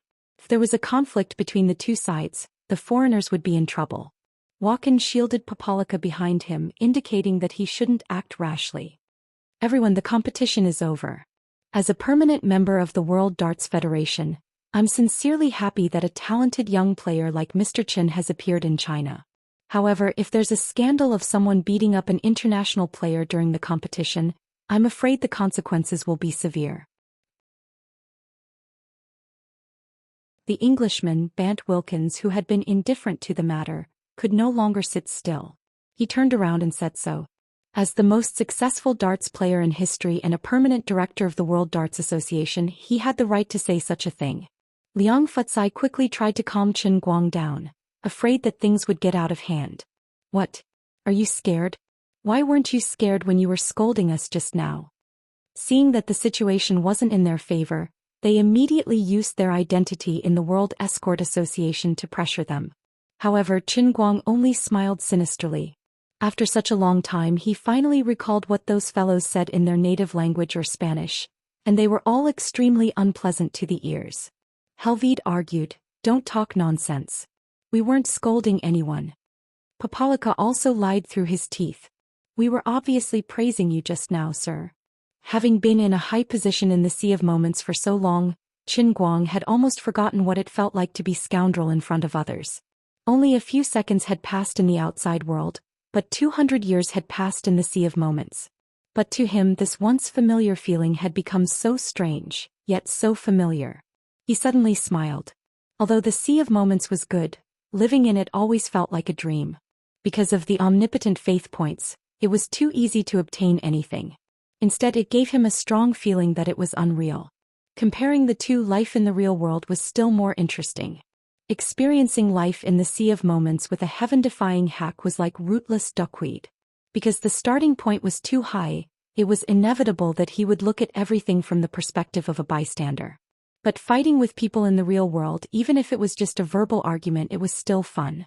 The 5 flavors of life, sour, sweet, bitter, spicy and salty, could only be tasted in the real world. The bystanders didn't understand what his smile meant. The Englishman Wilkins was even more nervous. He had often heard that there was a type of Wuxia person who prided themselves on etiquette that was especially scary.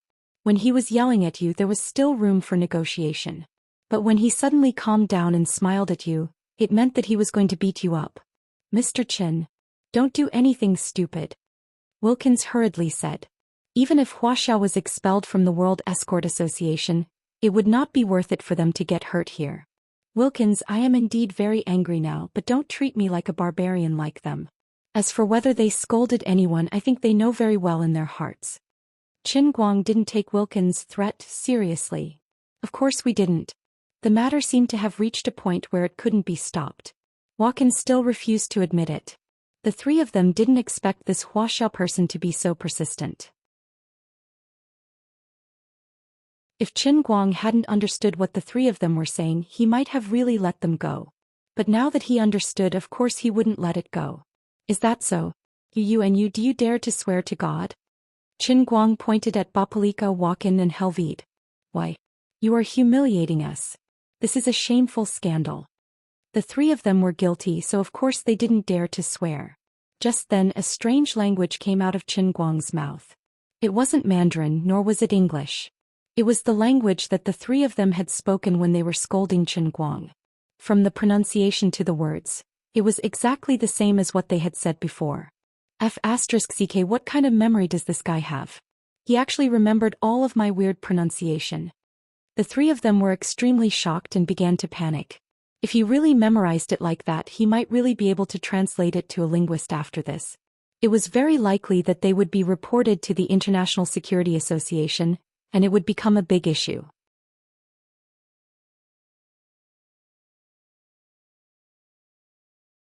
Chapter 5:16. That's what you said just now, right? By the way, I forgot to tell you that in addition to being a darts player, I am also a very famous online streamer. Now I have nearly 3 million viewers in my live broadcast room. What you said just now has been recorded in my live broadcast room. You'd better not lie through your teeth, or I will make you the laughing stock of the world. Qin Guang looked at the 3 of them. With his influence on the Chinese internet, it might be an exaggeration to say that he was the laughingstock of the world, but he could make them famous in China for a while. Other than that, it was not impossible for China's trending news to affect the international community. This group of international friends was really scared. "Yes, that's what I said just now." Papalika's face changed. He did not expect the little girl wearing a mask and holding a mobile phone to be doing a live broadcast. "But I mean no harm. My pronunciation just now." "Shut up. I also said the same thing to you too, right?" Qin Guang looked at Helvide and Wokin. The 2 of them looked at each other and nodded helplessly. "Since you 2 have admitted to it, then let me translate what these 3 people just said," Qin Guang said with a smile. "You said that this Asian monkey is a shameful liar. Honestly speaking, you're the one who's a person of color. Isn't it inappropriate for you to say such racist words?" Qin Guang pointed at Helvide from Mauritius. "You said that all Chinese people are shameful cheaters. You said that Chinese people like to use despicable means to achieve their goals. Am I right?" I'm Papalika from the Fidos tribe in the Tennessee River region, Qin Guang said as he looked at Papalika. Walkin from the province of Tarragona, Catalonia. You just greeted my family. Now I will use the international language to return the favor. Faster see. Are you satisfied? Qin Guang said to Walkin. How is this possible? The three of them were shocked. What the hell? It had only been less than a minute since they started scolding him. Where did he find a translator? Was he one of the viewers in the live broadcast? There was no reason for that. The three of us are speaking very unpopular languages that not many people would learn. Even in our own country there are not many people who know them. How could it be so coincidentally in this guy's live broadcast room? Qin Guang felt proud of the three of them when he saw their dumbfounded expressions. To be honest, because of the three of you idiots, in order to teach you a lesson, in order to act so insignificant in front of you, I was actually sent to the Sea of Transient to live for more than 200 years. How honored should you be? This was probably the most expensive act of showing off in history. Now I'll give you one last chance to apologize. Little Hu, do you remember what I just said? Other than the last motherf asterisk cur, write down everything else. Make it into materials and prepare to file a complaint. Just say that the foreign contestants criticized our domestic competition and even insulted China's national champion in public after the competition. Write down the severity of the matter and send it to UNESCO. Qin Guang turned around and spoke to Xiao Hu in English. Everyone rolled their eyes. Do you still want to call the peacekeepers to sweep the area? You're even bringing up UNESCO. Sir, I'm sorry. Papalika was disgusted, but he was in the right, so he had no choice but to bow his head. Walkin and Helvide looked at each other and apologized in unison. The 2 to 3 million viewers in the live broadcast room who had seen the whole thing from beginning to end were instantly overjoyed. A live broadcast of face-slapping foreigners had really succeeded. The other party had actually lowered his head and admitted his mistake. He was indeed Brother Almighty. After apologizing, Papalika and the other two thought that Qin Guang would generously forgive them. Unexpectedly, Qin Guang flipped his hair and said, "All right, you can go. Before you go, I'll give you an ancient Chinese saying. Frogs at the bottom of a well don't know the immensity of heaven and earth. You've never seen it, so you think it's impossible. You can't do it, so you think I have to cheat.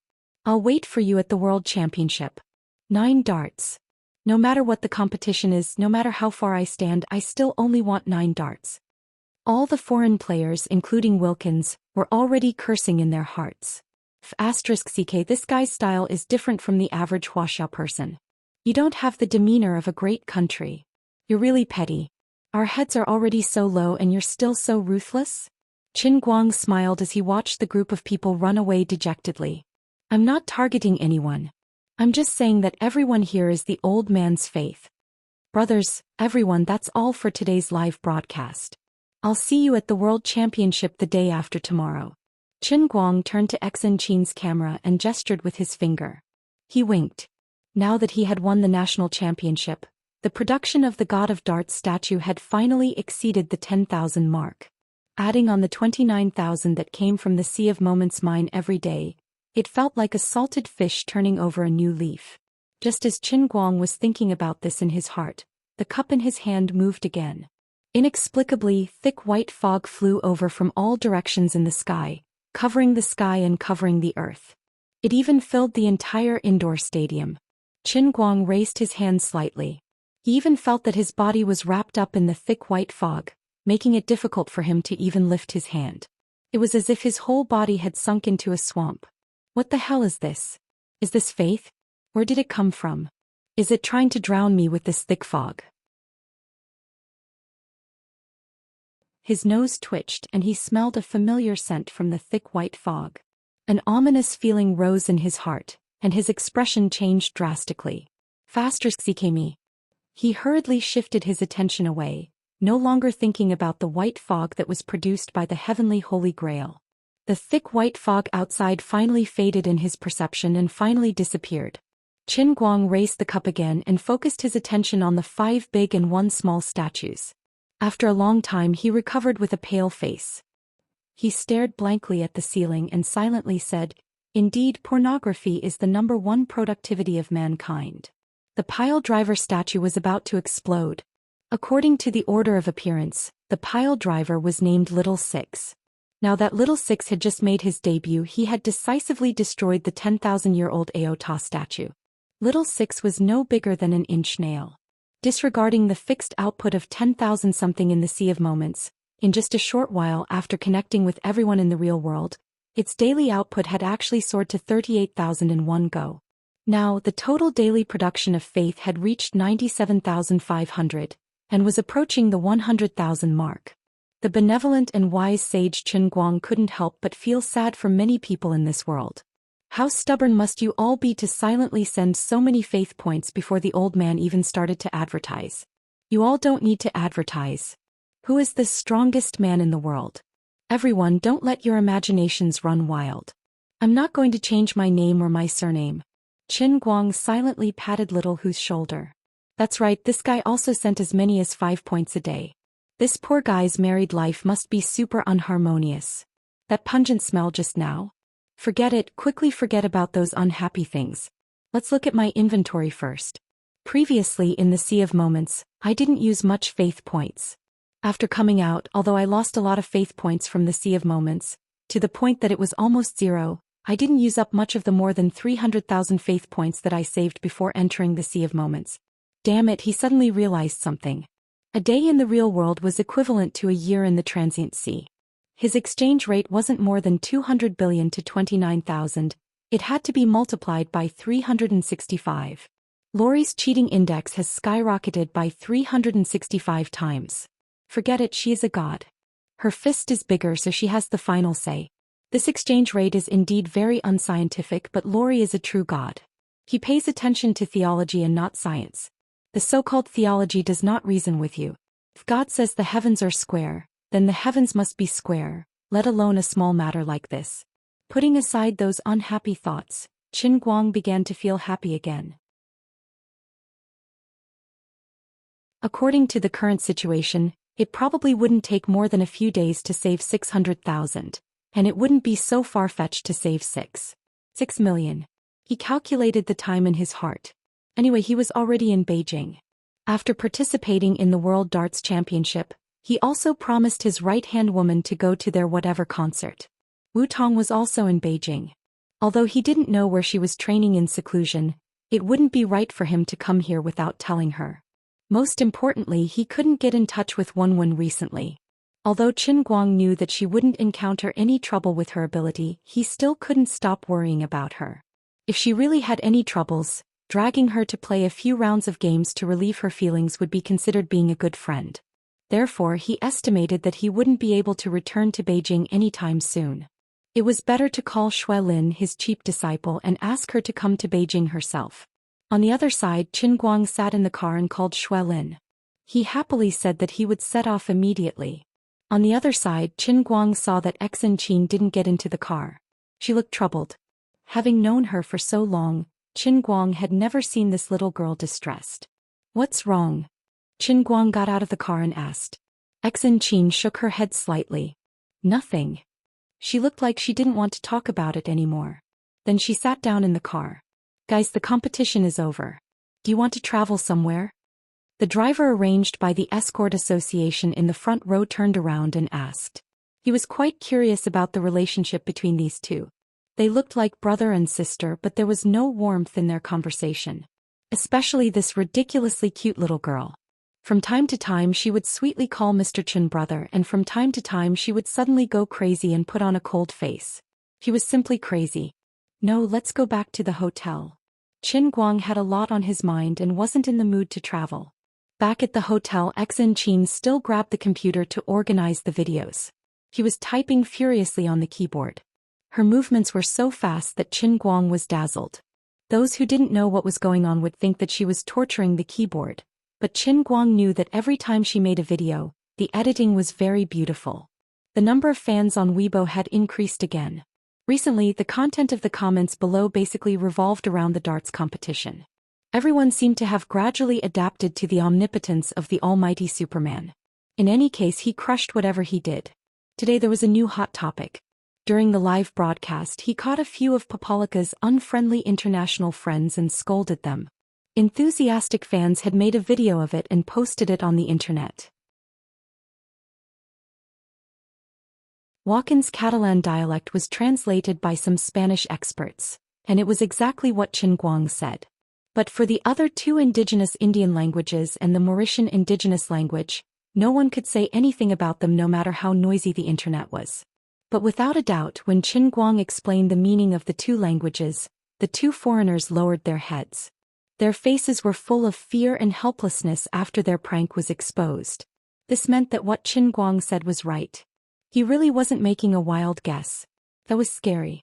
How could there be such an awesome interpreter on the field? From the time he was scolded to the time he exposed the other party's malice, it took less than a minute. How did this guy know the meaning of swear words in 3 different languages? Some kind of unacceptable speculation gradually emerged in the hearts of the almighty Superman fans. Could it be that, in addition to racing and sharpening pencils, Brother Almighty was also a hidden linguist? But that didn't make sense at all. The change in style was 2F** king fast. It was hard for us to accept. A certain guy from the Jianhuan College posted below, "Hello everyone, I'm Brother Almighty's schoolmate. We were in the same dormitory during military training, and I've known him for more than 3 years. Let me tell you something, Brother Almighty has taken English band 4-6 times, and he still hasn't passed. Our college has given him a nickname 5 consecutive kneels in band 4. You guys can feel it. This semester's results haven't come out yet. He'll definitely pass this time." One of Qin Guang's diehard fans was unhappy. Last week when I went to his dormitory he was still praying to Brother Chun. A group of fans expressed that their outlook on life had been turned upside down.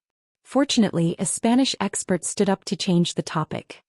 This dialect of the Catalan province of Tarragona, in the whole of Spain, only a small number of people in the Sumat district of Morid-Lira can speak it.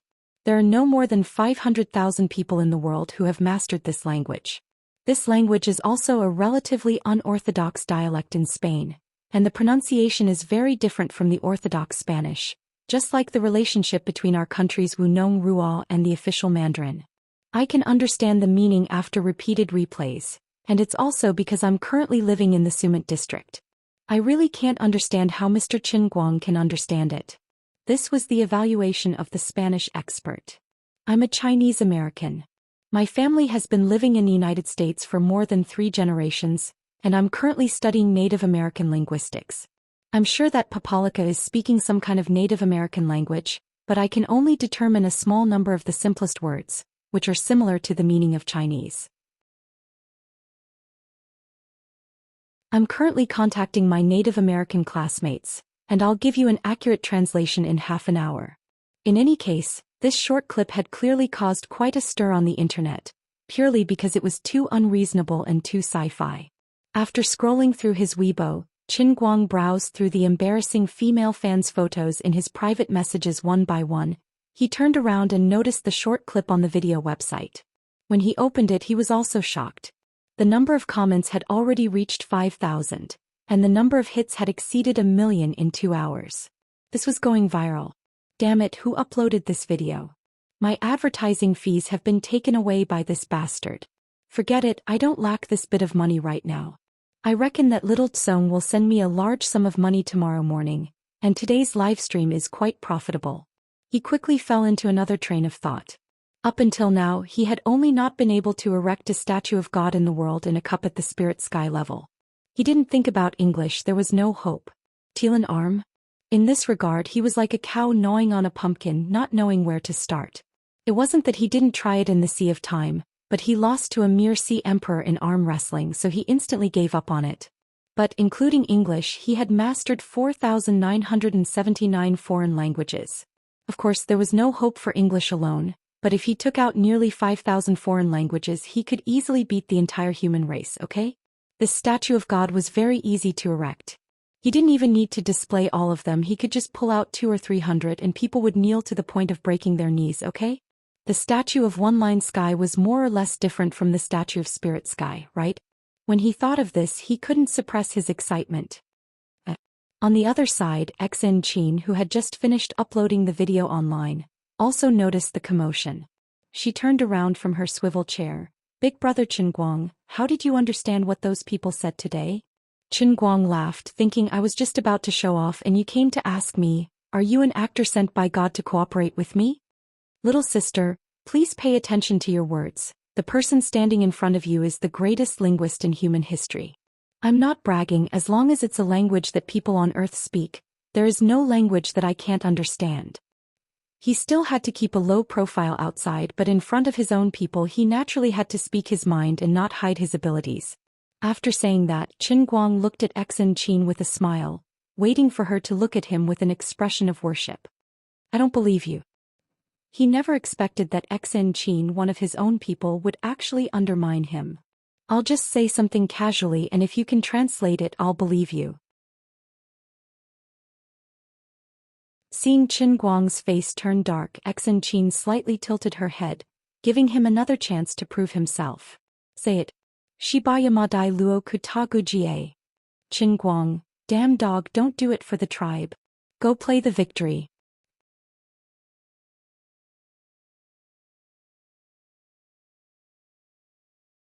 Chapter 5:17. Tisk, I'm going to wash up and sleep. As the saying goes, acting cool depends on who you're dealing with. For a violent lowly like Xianxia, whose brain circuitry was different from normal people, Qin Guang's acting cool in front of her obviously wouldn't end well. Seeing her turn around and go to the bathroom, she took out a Mickey Mouse toothbrush from her bag and started brushing her teeth. Qin Guang shrugged, indicating that he was defeated by this unromantic child. Sometimes he was also quite puzzled. What did the old man do to deserve this? She didn't ask for a salary, nor did she ask for any benefits, but she always fooled around with him. From time to time he heard her say things like master and the internal energy in her body, and looking at her usual behavior, although she seemed to be lacking in a brain, she definitely had some background. Could it be that she was like Wenwen, some kind of big missy? Needless to say, then the family behind her probably wouldn't last long. Look at what kind of idlers you've raised. Lying on the bed, playing with his phone in boredom, Qin Guang was worried about his tomorrow. The World Championship was the day after tomorrow, which meant that he would have nothing to do tomorrow. This wouldn't do. The old man was now a young man with dreams and pursuits. He had to keep himself busy. Life is short, how can I waste it?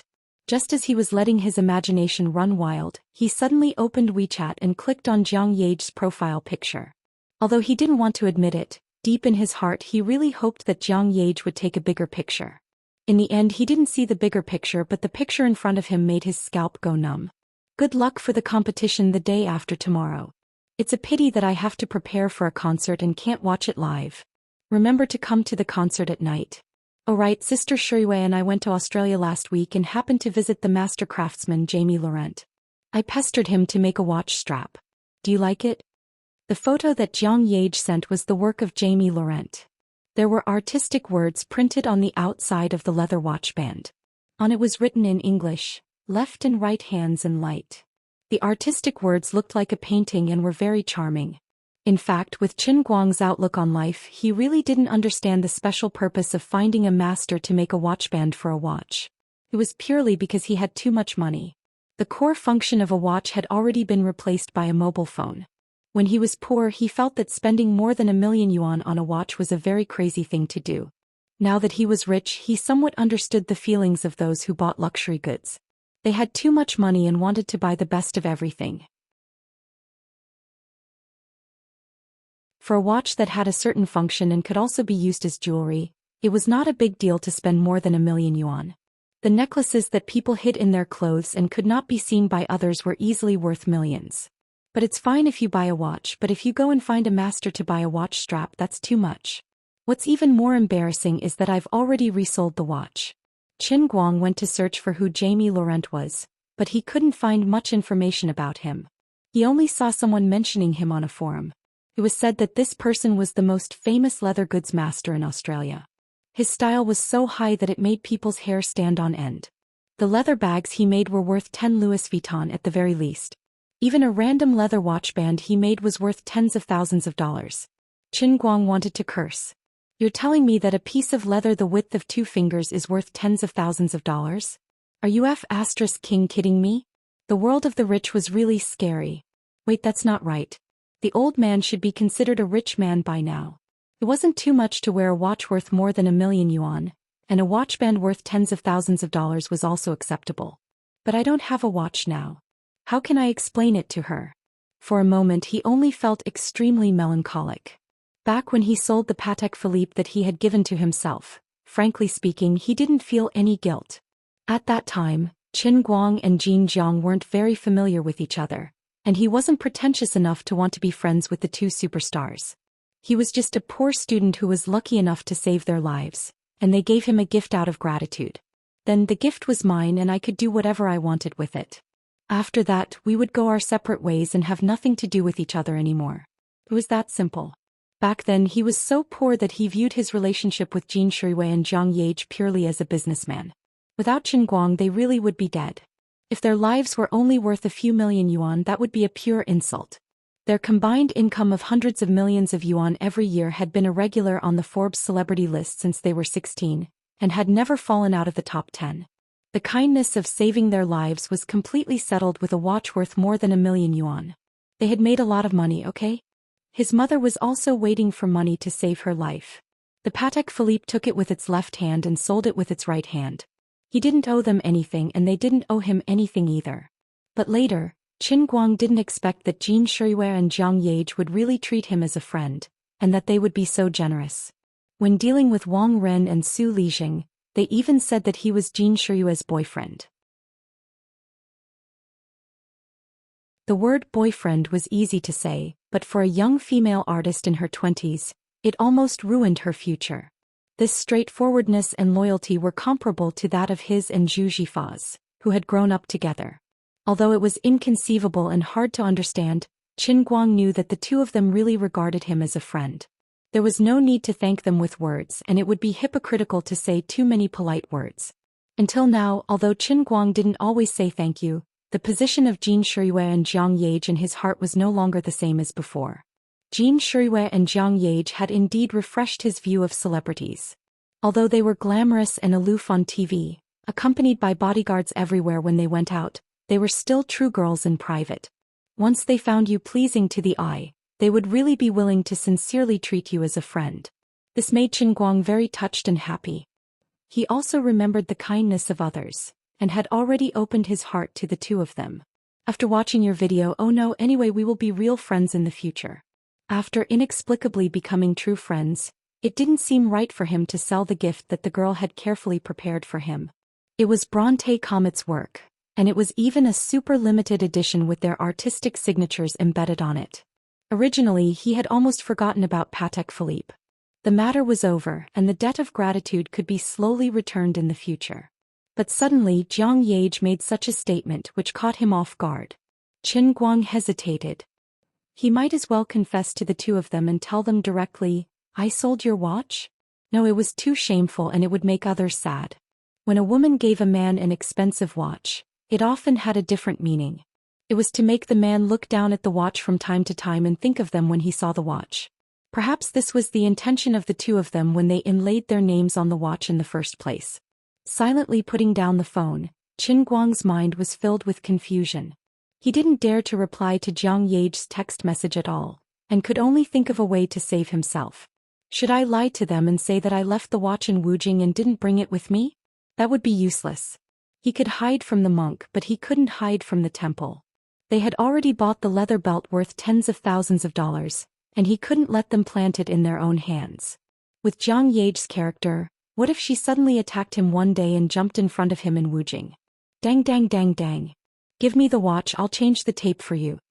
Wouldn't it be even more embarrassing if he was exposed? Looking at the time, it was already 11:30 at night. Never mind, I'll try to contact Linny and see if he can buy the watch back. Although this matter seemed to be quite bullsh*t. Back then when he was poor and in urgent need of money, Xiao Linzi, the man in the white suit, spent 1.2 million yuan to buy the watch without hesitation. He was also very righteous and honest. Now that he was rich, he wanted to buy the watch back. Logically speaking, he was not being kind. But at worst he could just add a few 100,000 more. If he bought it back for 2 million, he could just treat it as giving him 800,000, right? He just didn't know how much favor Linny had done for the brother in a white suit back then.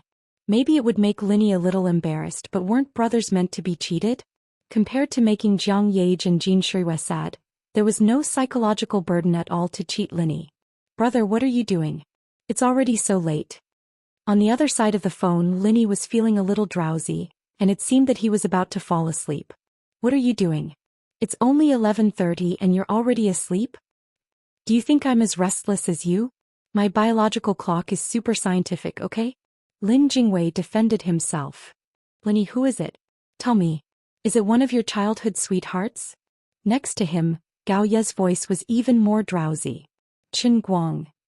Lin Jingwei, you too can do it. Very good, very powerful. Your biological clocks are very scientific. After a long time, Qin Guang complained. On the other side, Gao Ye had heard Qin Guang's voice clearly through the hands-free phone.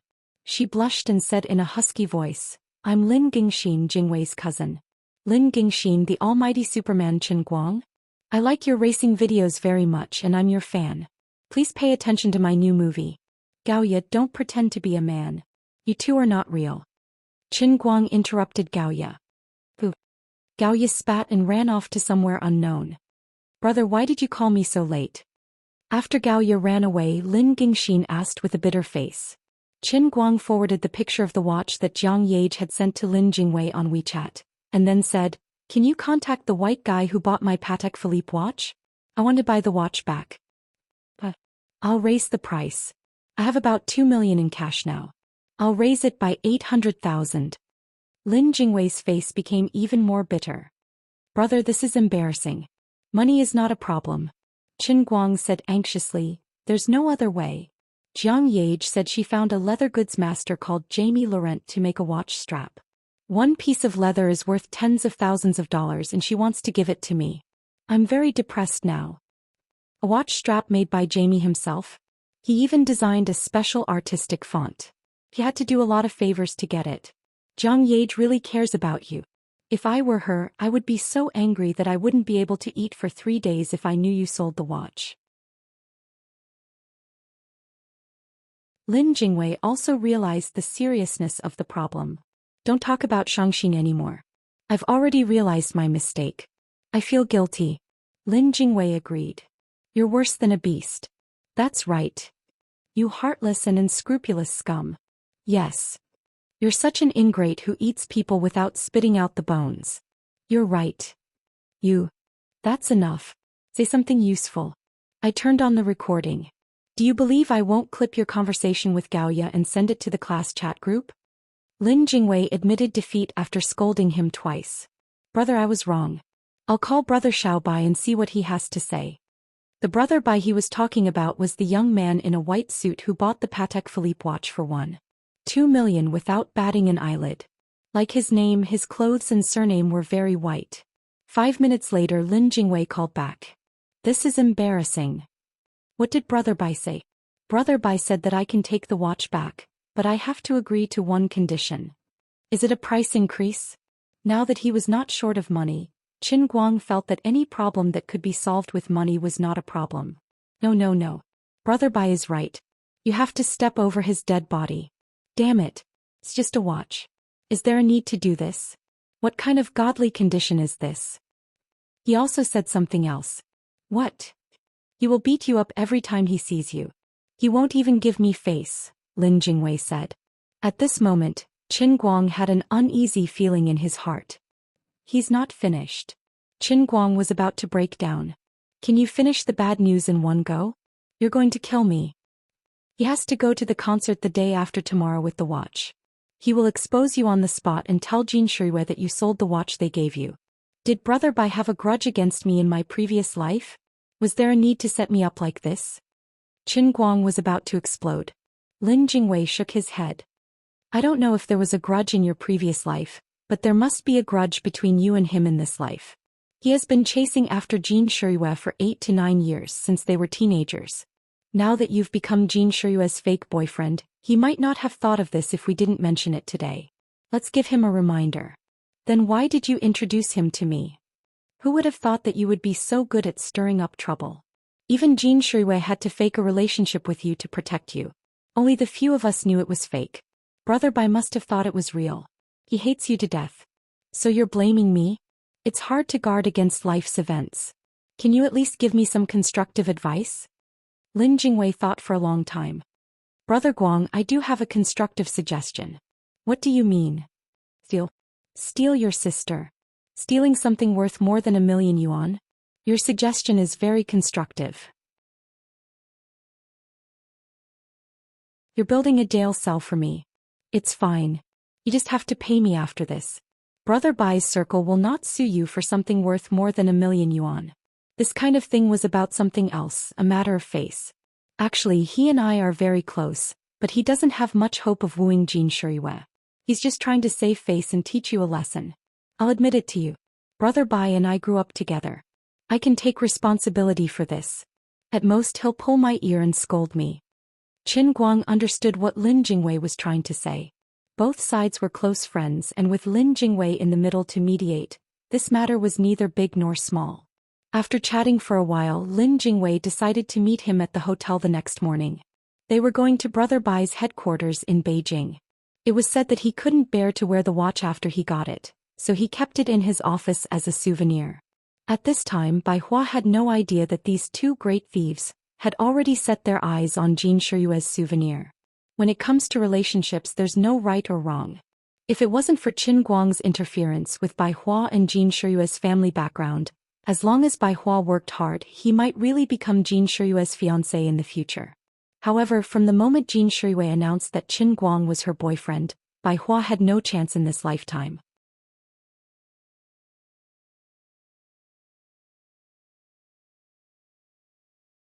Chapter 518. Bai Hua recognized Qin Guang. As his love rival, there might be a picture of Qin Guang in his secret room in his house. Bai Hua had to face Qin Guang's picture every day to beat him up. Looking at the beautiful middle-aged woman who kept drawing on his face, Qin Guang felt that Lin Jingwei was doing this on purpose. Brother Guang, let me tell you.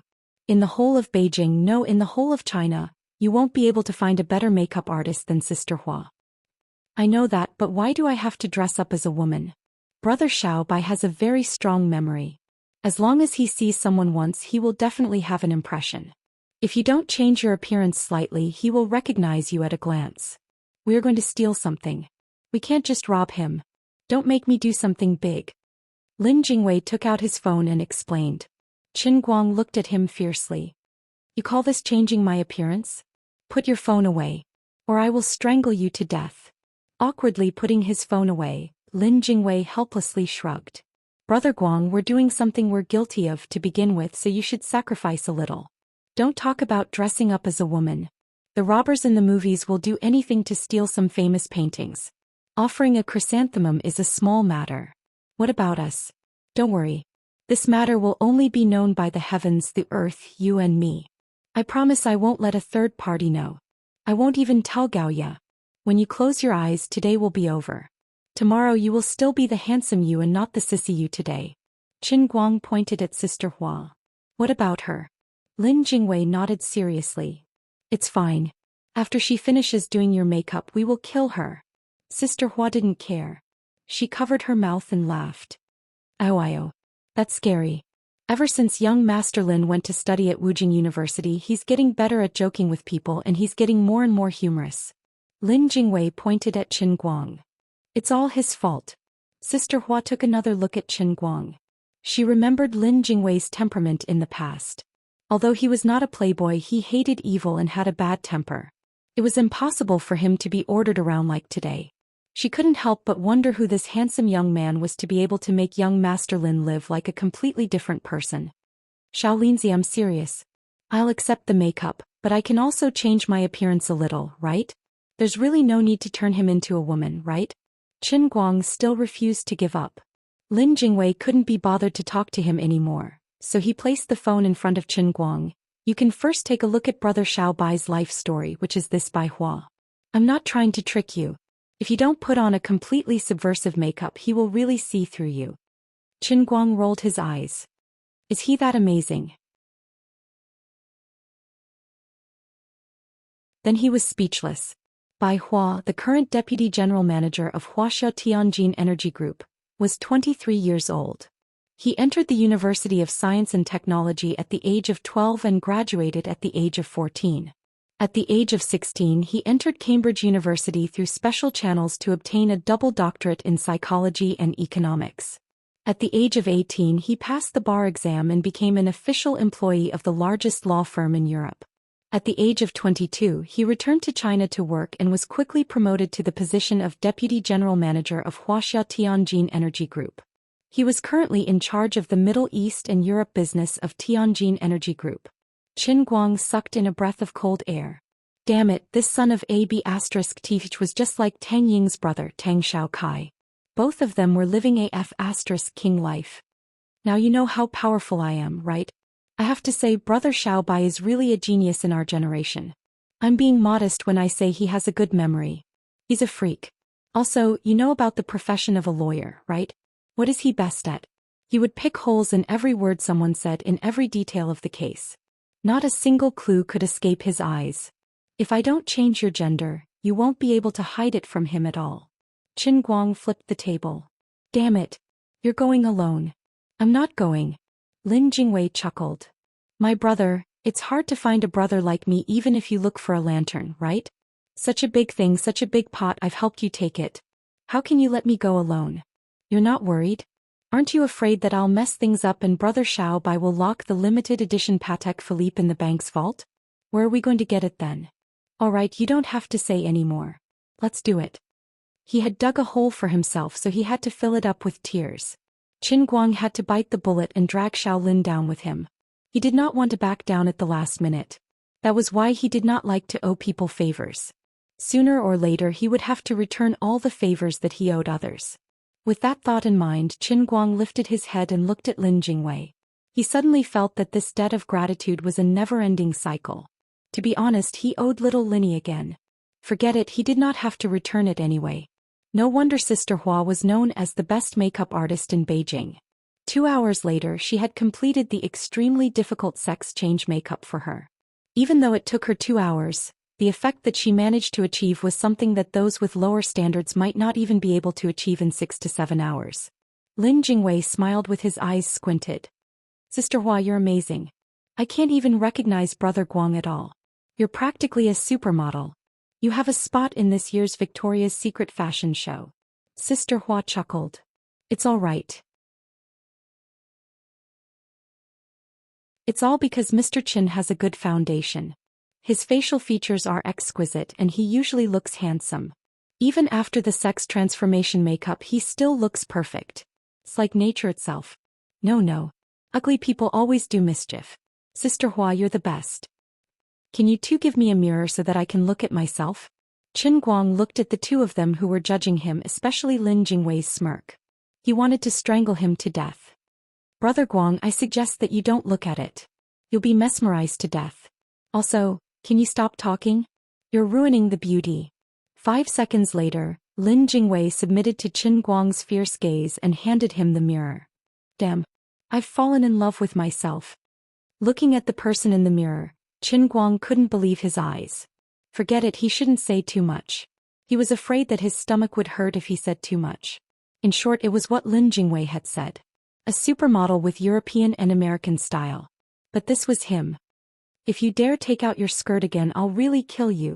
In the end, Qin Guang put on a neutral white shirt and a wig. That was it. As for her breasts, that wasn't a problem. How many supermodels had big breasts? Flat breasts were the way to go. There was no need for such a strong taste of silicone. Qin Guang's chest muscles were more or less shaped. The two of them sat in the car. Qin Guang's face was as cold as ice. He didn't say a word. Little Lin, every time you look at me your life is shortened by a day. I'm counting the days for you. Brother, don't. I'm risking my life to accompany a gentleman, okay? The two of them first went to a luxury store in the center of Wujing to buy a Patek Philippe. Of course, it wasn't a limited edition, but it looked no different from the one left and right hand gave to Qin Guang. The only difference was that it didn't have the commemorative logo of Bronte Comet and left and right hand. That's right, this was a trick. What should we do when we get there? Have you thought about it? Qin Guang had been holding himself back from wiping his face. He felt extremely uncomfortable and he was filled with admiration for those women. He had no idea how they managed to survive with such heavy makeup on. At this time his face seemed to be covered with a layer of oil. It was extremely awkward, but he couldn't touch it with his hands. If he did, the powder would fall off. Don't worry, I have a plan. Lin Jingwei said vaguely. Seriously, don't play dumb with me. The price I've paid today is too big. Qin Guang just wanted to eat people. He thought to himself, loyal believers of right Qin in the sea of time, I've let you down. I've tarnished the great and omnipotent sage right and prophet in your hearts. All right, we'll act according to the circumstances. So you're saying that there's no plan? Acting according to the circumstances is the world's most flexible and most reliable comprehensive plan. All-encompassing, all-powerful. Today the two of us will leave behind a beautiful legend of a male and female thief in the martial world. Lin Jingwei began to lie through his teeth. Perhaps Qin Guang had to muster all the courage in his life to resist the urge to strangle Lin Jingwei to death. He silently turned on his phone.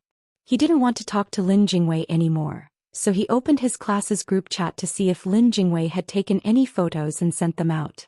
No, very good, he had escaped death once. Bai Nyangzi was shouting in the group. I'm going to the women's section to force a vote. Everyone hurry up and vote for me. The title of the novel is Billionaire. Qin Guang slammed his phone shut. After today he would probably have to read at least 10 super cool novels about macho men to return to full health. After we go up, you and I will go straight to Brother Bai's office. His secretary, Sister Song, knows me, so she won't stop us. When we get to the office, we'll work together according to the situation. Finally, they arrived at the Tianjin Energy Building and got off together. Lin Jingwei cautiously instructed, don't open your mouth later or else you'll be exposed. Shut up, am I that stupid? The supermodel was quite impatient. The Tianjin Energy Building was located between the 3rd and 4th Ring Road of Beijing. It was nearly 40 stories tall. In a place like Beijing where every inch of land was worth its weight in gold, it could be considered a symbol of the power of this central enterprise with an amazing background. There were a total of 8 elevators in the building. 7 of them had a lot of people going in and out, but the last one was empty. When they entered the elevator, Qin Guang understood. There were tens of thousands of people working here in a building with nearly 40 floors. This unlucky elevator actually had to be unlocked with fingerprints. Obviously, only certain people could use this elevator. Seeing that Qin Guang was about to open his mouth to complain, Lin Jingwei hurriedly gestured for him to keep quiet, then pointed at the surveillance camera above him. Qin Guang rolled his eyes and said no more. Lin Jingwei suddenly turned his face to the side. Damn, Brother Guang was too beautiful today. His heart was beating faster. He also began to ponder in his heart. He really had to keep this matter to himself. It was 2F*King embarrassing. The two went straight up to the 33rd floor. After exiting the door, they saw a hall full of people coming and going. Everyone was walking in a hurry, and the sounds of printers and scanners could be heard one after another. The sound of keyboard tapping was like a beautiful piece of music. This was the headquarters of Tianjin Energy Group, a large central enterprise with an annual output of hundreds of billions. Its business was spread all over the world. In the Third World, it was enough to influence the policies of a country. It was quite unique in the construction and technical services of oil and gas extraction.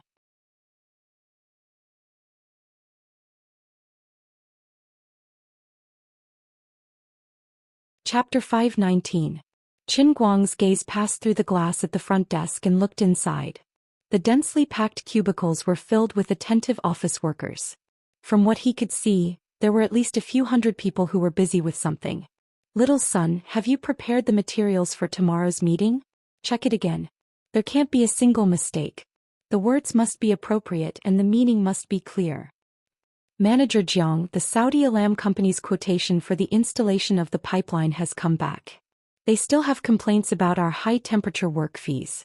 What about the past performance of England's Besman? Building. I'll give you another half an hour. You must bring it to me. Everything here was so busy. It seemed messy, but it was also orderly. Qin Guang couldn't help but feel emotional. Thinking about it carefully, this was the first time he had entered the headquarters of a large company. He wondered why the company that Luli had bought for him hadn't done anything yet. He wondered if his company, which was worth more than 100 million, could have the same charm as the headquarters of the Tianjin Group. It was different from lying comfortably in the instantaneous sea and looking for people to talk to and collect faith points every day. Bob's Right Cultural Communication Company was more like a religion that charged fees than a company. Being a prophet or a sage in the sea was completely different from being an entrepreneurial person. If he could really sit in an office with hundreds or even thousands of people under him working hard because of his decision, he would feel a great sense of achievement if he could lead such a large group of people to accomplish something that seemed difficult but would be very profitable after success. While Qin Guang was looking at others, the receptionists at the headquarters of the Tianjin group were also looking at him and Lin Jingwei. Under normal circumstances, there wouldn't be any unfamiliar faces on this floor. Only when the senior leaders of the group brought people to visit, or when the senior executives of other domestic and foreign companies or governments came to discuss business with the company's senior executives, would they come out of this special elevator. However, business meetings were usually held downstairs and wouldn't go up to the 33rd floor. Then how did these two people come up to this floor when they looked so young? But that tall girl was really beautiful and looked very heroic. She was so tall and had a good figure. Was she a model? Yo, young Master Lin? Which gust of wind blew you here today? Right at this moment, a middle-aged man with a big belly passed by the front desk. Before Lin Jingwei could greet the receptionist, he called out in a low voice, turned around and quickly walked towards the direction where the two of them were standing. Qin Guang looked at Lin Jingwei suspiciously.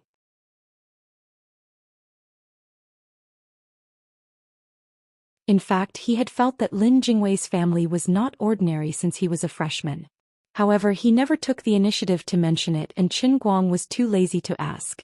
But yesterday he had said that he had grown up in the same courtyard as Brother Bai, and then he had seen Bai Hua's amazing life experience.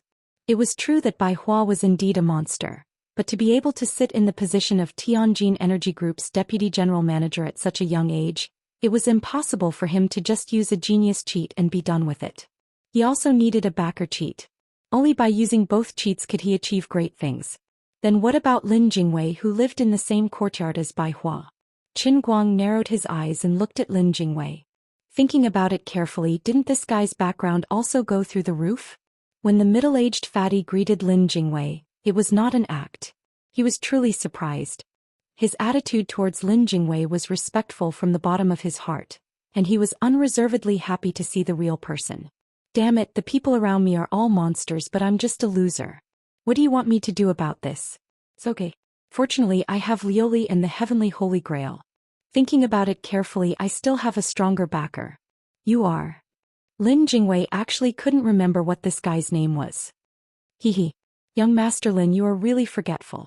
I am little Jiang. Last year during the company's annual meeting, you sat with CEO Bai. I came over to toast to you. Manager Jiang nodded and bowed. Qin Guang was almost disgusted to death. Uncle, you look like you are in your 50s. Are you trying to make the old man have goosebumps by calling him little Jiang? Lin Jingwei was also a little embarrassed. He laughed and said, Hey, I remember. Look at my poor memory. Nice to meet you, Mr. Jiang. Even a blind person could see that Lin Jingwei didn't remember anything. He was purely lying through his teeth. Young Master Lin, are you looking for CEO Bai? But CEO Bai is in a meeting. I'm afraid he won't be out for a while. How about I bring you to CEO Bai's office first? Manager Jiang was a smart person. How could he not know that Lin Jingwei was just brushing him off? He didn't mind at all. Instead, he got even more enthusiastic. Okay, Sister Qin, come with me. Lin Jingwei was too lazy to talk anymore. He turned around and greeted Qin Guang. Sister Qin, faster thief. At this moment, Qin Guang felt that his teeth were about to shatter. After the group of people walked away, a few girls at the front desk whispered. This Sister Qin is really beautiful. Is she a celebrity? I think she might be a T. What do you mean? Why are you so old-fashioned? She's a homosexual. The kind that likes women. How is that possible? She looks so cool. She's a T because she's cool, okay? Among the homosexuals, there has to be someone more masculine. The one who is more masculine is a T. Sigh, it's a pity that I have a boyfriend. Otherwise, I would chase after her. Young Master Lin and Sister Qin are looking for CEO Bai, right? I heard that Sister Song is. Sure. Don't gossip. If this gets out, you'll be in trouble. Come, let's work. In the end, Manager Jiang could not accompany Lin Jingwei all the way to Bai Hua's office. The secretary team leader, Sister Song, saw Lin Jingwei from afar and came to greet him. She said the same thing as Manager Jiang, but she did not seem to be so servile. After all, she was a popular person in front of Bai Hua and had seen Lin Jingwei many times. Young Master Lin is here to look for CEO Bai, right? Why don't I go and greet CEO Bai? Sister Song snatched him away from Manager Jiang and said with a smile. Lin Jingwei quickly waved his hand. No need, no need. I don't dare to disturb Brother Bai's work. Actually, I brought my friend Sister Chen to Tianjin for a walk. Sister Chen just came back from studying in America and wants to see the atmosphere of our country's big companies. Sister Song, you don't have to worry about us. Don't disturb Brother Bai. Bai Hua's absence was a godsend. Lin Jingwei could not wait for Bai Hua's meeting to end. How could he let Sister Song call Bai Hua back? Qin Guang felt that the way Sister Song looked at him was not right. It made his hair stand on end. He was very flustered and confused. Sister Song was not very old. She should be around 30 years old. Although she was not dressed fashionably, she was dressed in a smart white-collar outfit. However, her facial features were very delicate. Coupled with her shoulder-length hair, she gave off a very capable and shrewd feeling. The two of them sat on the sofa in Bai Hua's office. Qin Guang was silently picking up the coffee that Sister Song had personally poured for him. He forced himself to be very elegant but very twisted. Everything looked very normal except for Sister Song's occasional sneak peeks at Qin Guang, which made his heart feel cold. Sister Song was usually very busy with work. However, Bai Hua's good friend young Master Lin had personally brought people to visit. In the huge Tianjin group, other than her, there was no one else suitable to receive them. She was the leader of the secretarial team, so she could accompany them and chat with Lin Jingwei from time to time. However, in her heart she was wondering which family this Sister Chen that young Master Lin mentioned was from. Her fingers were so beautiful and she was so elegant when she drank her coffee. She was so cool that she had no friends. She was practically the same as those international supermodels on TV. For some reason, Sister Song was chatting with Lin Jingwei when she was momentarily lost in thought. Sister Song? Sister Song? Lin Jingwei raised his voice slightly and called out to her. Sister Song suddenly came back to her senses. Her face was slightly red. I'm sorry, young Master Lin. I just remembered something about the company. You should go do what you have to do. You really don't have to accompany us here for nothing. Lin Jingwei quickly took the opportunity to say. Sister Song waved her hand. It's no big deal. Young Master Lin, you coming to our company is a big deal. Qin Guang and Lin Jingwei looked at each other. Their hearts were full of bitterness. Bai Hua was in a meeting. This was such a good opportunity. Big sis, why don't you leave for a while and give us a chance to do something under the table?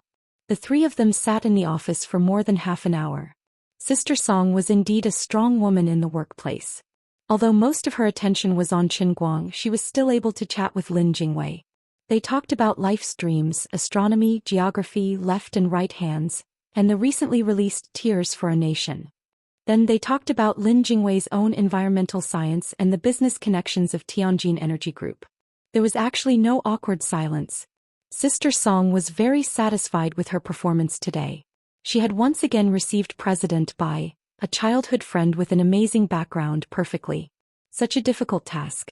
In the entire Tianjin group, only I Song Ting can do it. How could she have imagined that Qin Guang and Lin Jingwei were about to cry? The limited edition Patek Philippe watch was placed in the glass cabinet next to the office. It was within reach. Lin Jingwei also knew the password of the lock. It was the 6 numbers of Bai Hua's parents' birthdays. As long as the two of them were given 30 seconds of free time, the two of them would be able to steal the watch at lightning speed.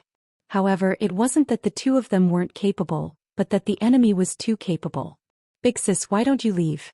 Don't you need to pee? Are you that free? At this moment, a man in a white suit opened the door. Song Ting, give me the information you sorted out yesterday. He was in a hurry. When he looked up, he saw Lin Jingwei sitting near the door. Yo Jingwei, you're here? I'm in a meeting. I don't think it will end anytime soon. Song Ting deftly handed a stack of documents to him. He lowered his head and flipped through them. He seemed to have thought of something and said without raising his head, Jingwei, come with me to the meeting room and listen in. If you want to do environmental protection, you'll have to follow my path in the future. Clumsy birds have to fly early. I'll let you get used to it first and see the world. As he spoke, he turned and walked out while pulling Lin Jingwei's shoulder. Lin Jingwei was stunned. Hey, don't dawdle. Time is of the essence. Bai Hua dragged Lin Jingwei away just like that. He didn't even notice Qin Guang, who was sitting on the sofa pretending to be calm. He didn't dare to come up and talk to Lin Jingwei for fear of exposing himself. Looking at Lin Jingwei's figure gradually getting further and further away, then looking at Song Ting who was slowly approaching him with a faint but profound smile, Qin Guang felt a chill in his heart. Hello, I'm Song Ting. Young Master Lin said you're Qin Yu, right?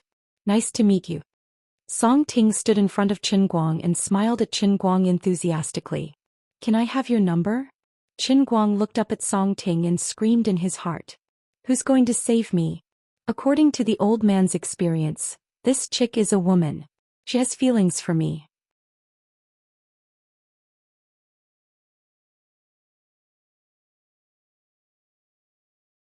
Chapter 520.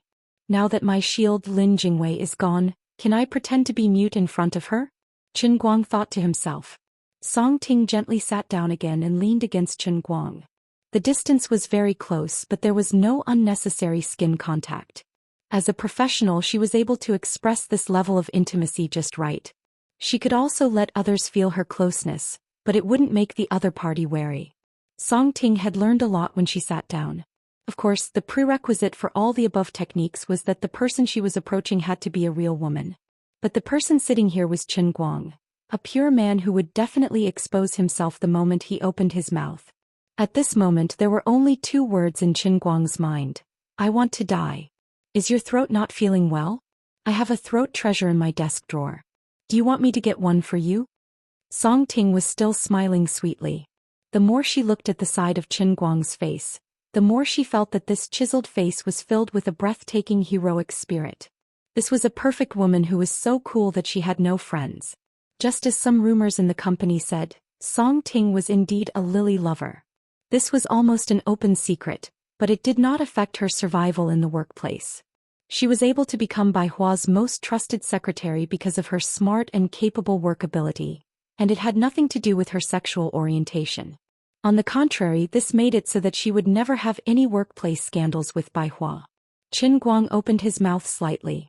Just when he was about to speak because of Song Ting, he suddenly remembered that he could not open his mouth now, so he quickly pinched his throat and coughed sharply twice to muddle through. Song Ting, however, believed him and was about to get up to help him get the throat treasure.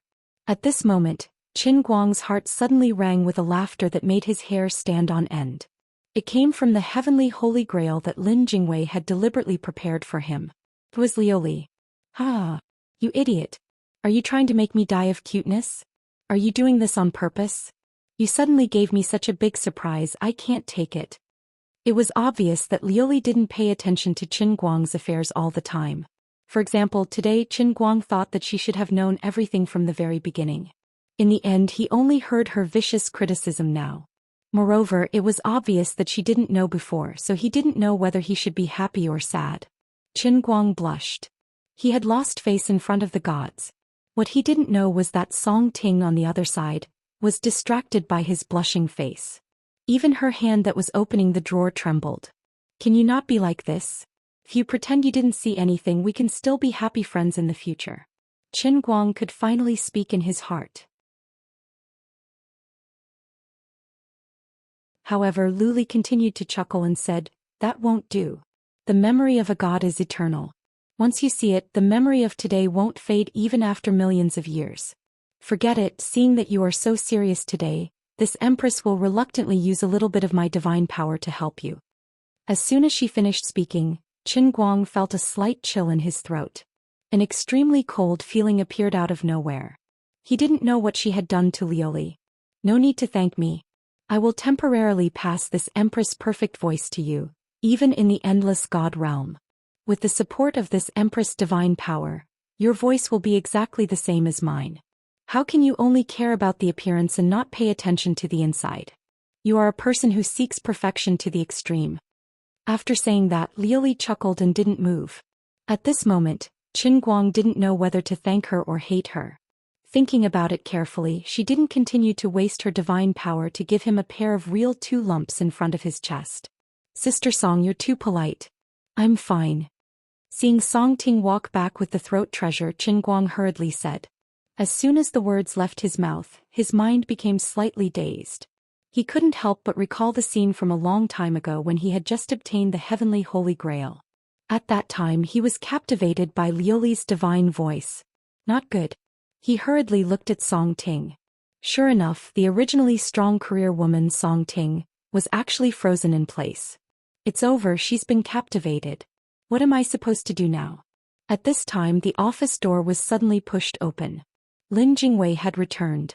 Qin Guang was overjoyed, thinking that Lin Jingwei had come to save him. However, when he saw Bai Hua standing behind him, he was at a loss. What was going on? Was he exposed? Bai Hua had an apologetic smile on his face. Is this Miss Qin Yu? Hello, it's a pleasure to meet you. I was so busy just now that I saw Jingwei. Please forgive me for my negligence. Since Miss Qin Yu wants to see how our domestic enterprise works, it just so happens that although today's meeting is of high standards, there is no need to keep it a secret. It's just a negotiation of intent, so Miss Qin Yu might as well listen in. Bai Hua had nothing to say to Lin Jingwei. This matter wasn't brought up by Lin Jingwei, but when they were on the way to the conference room, they happened to meet Manager Jiang and this fat man mentioned it. When Bai Hua heard that this person was Lin Jingwei's friend, he hurriedly turned back. Originally, it was understandable for him to bring Lin Jingwei to the conference room to listen in. However, he didn't know much about this Qin Yu before, so he was willing to bring him to see the world. It was all because of Lin Jingwei's face. Lin Jingwei looked at Qin Guang helplessly.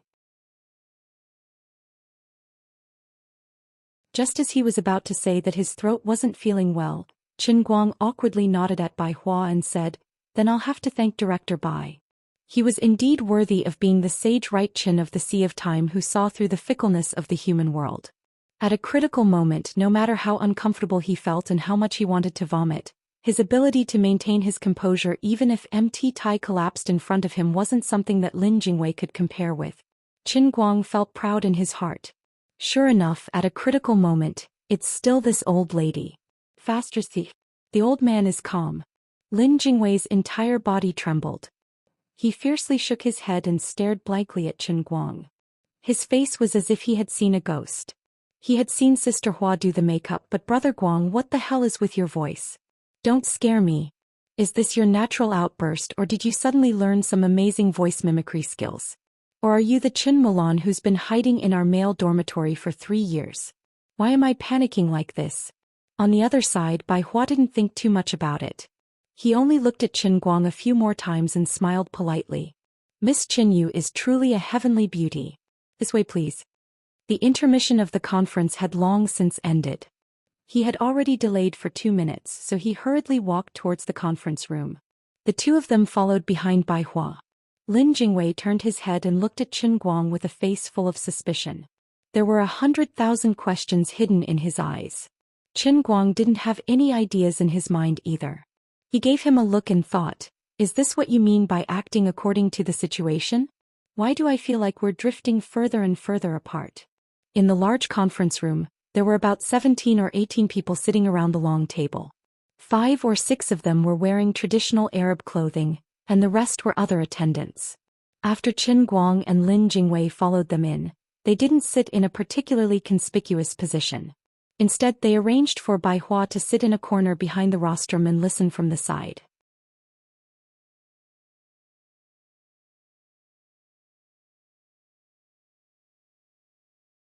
Chapter 521. Brother Guang, what do we do now? Lin Jingwei asked softly, shrinking his neck. Why the F*** are you asking me? I'm telling you, I've paid a huge price today. If I can't get my watch back, you can wait to be air-dried on the flagpole outside the school library. Don't be like that. Let's take it one step at a time. There will always be a chance. Also, your fairy-like voice coupled with your manly tone is too F***king unique. Shut up. You'll give yourself away if you keep talking nonsense.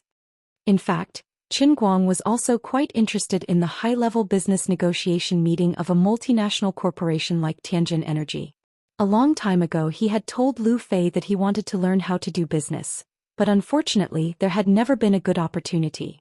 Today, by a freak combination of factors, he had come to this high-end international negotiation meeting to listen in.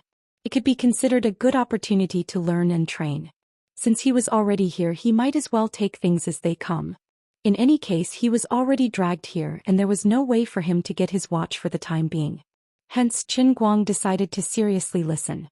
Lin Jingwei handed over a document from the side. It was probably related to the meeting so that he could understand the situation better. Qin Guang looked up and took it. Only then did he realize that Manager Jiang, who was sitting in the corner, was giving him and Lin Jingwei a flattering look. Look, this is a real professional. He has a keen sense of smell and he's so skilled in flattery. He can make people feel comfortable and useful. He's really a talent. As Qin Guang looked at the documents and listened to the negotiations, it didn't take long for him to understand the situation. He touched his mouth. This was a little interesting. What he meant by interesting was not that he was really a genius who could instantly understand the workings of multinational business.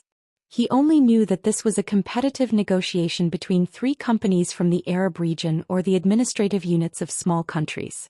The 5 or 6 people dressed in traditional Arab clothing were obviously the representatives of the 3 Arab forces, including the Aolon company that he had heard of before. The content of the negotiations mainly involved Tianjin Energy Group and one of the 3 parties to jointly build a shale gas energy project that was very difficult to exploit.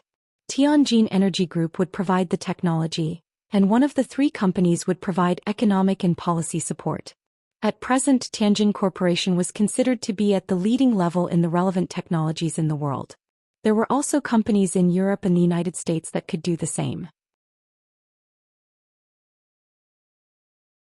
However, it was very obvious that the conditions provided by the Wuxia Empire when cooperating with other countries in this area were far more favorable than those in Europe and the United States. This was also the advantage that the Wuxia Empire's multinational corporations had in recent years in the Third World or the Arabian region. Compared to the Western companies that demanded sky-high prices, others were more willing to work with Chinese companies. The specific content of the negotiations between the 3 companies was roughly to point out their own strengths. At the same time, it also involved the extent to which Tianjin Group would be able to obtain in the future. What really interested Qin Guang was that the translation used during the negotiation process was not English but Arabic. Things suddenly became interesting.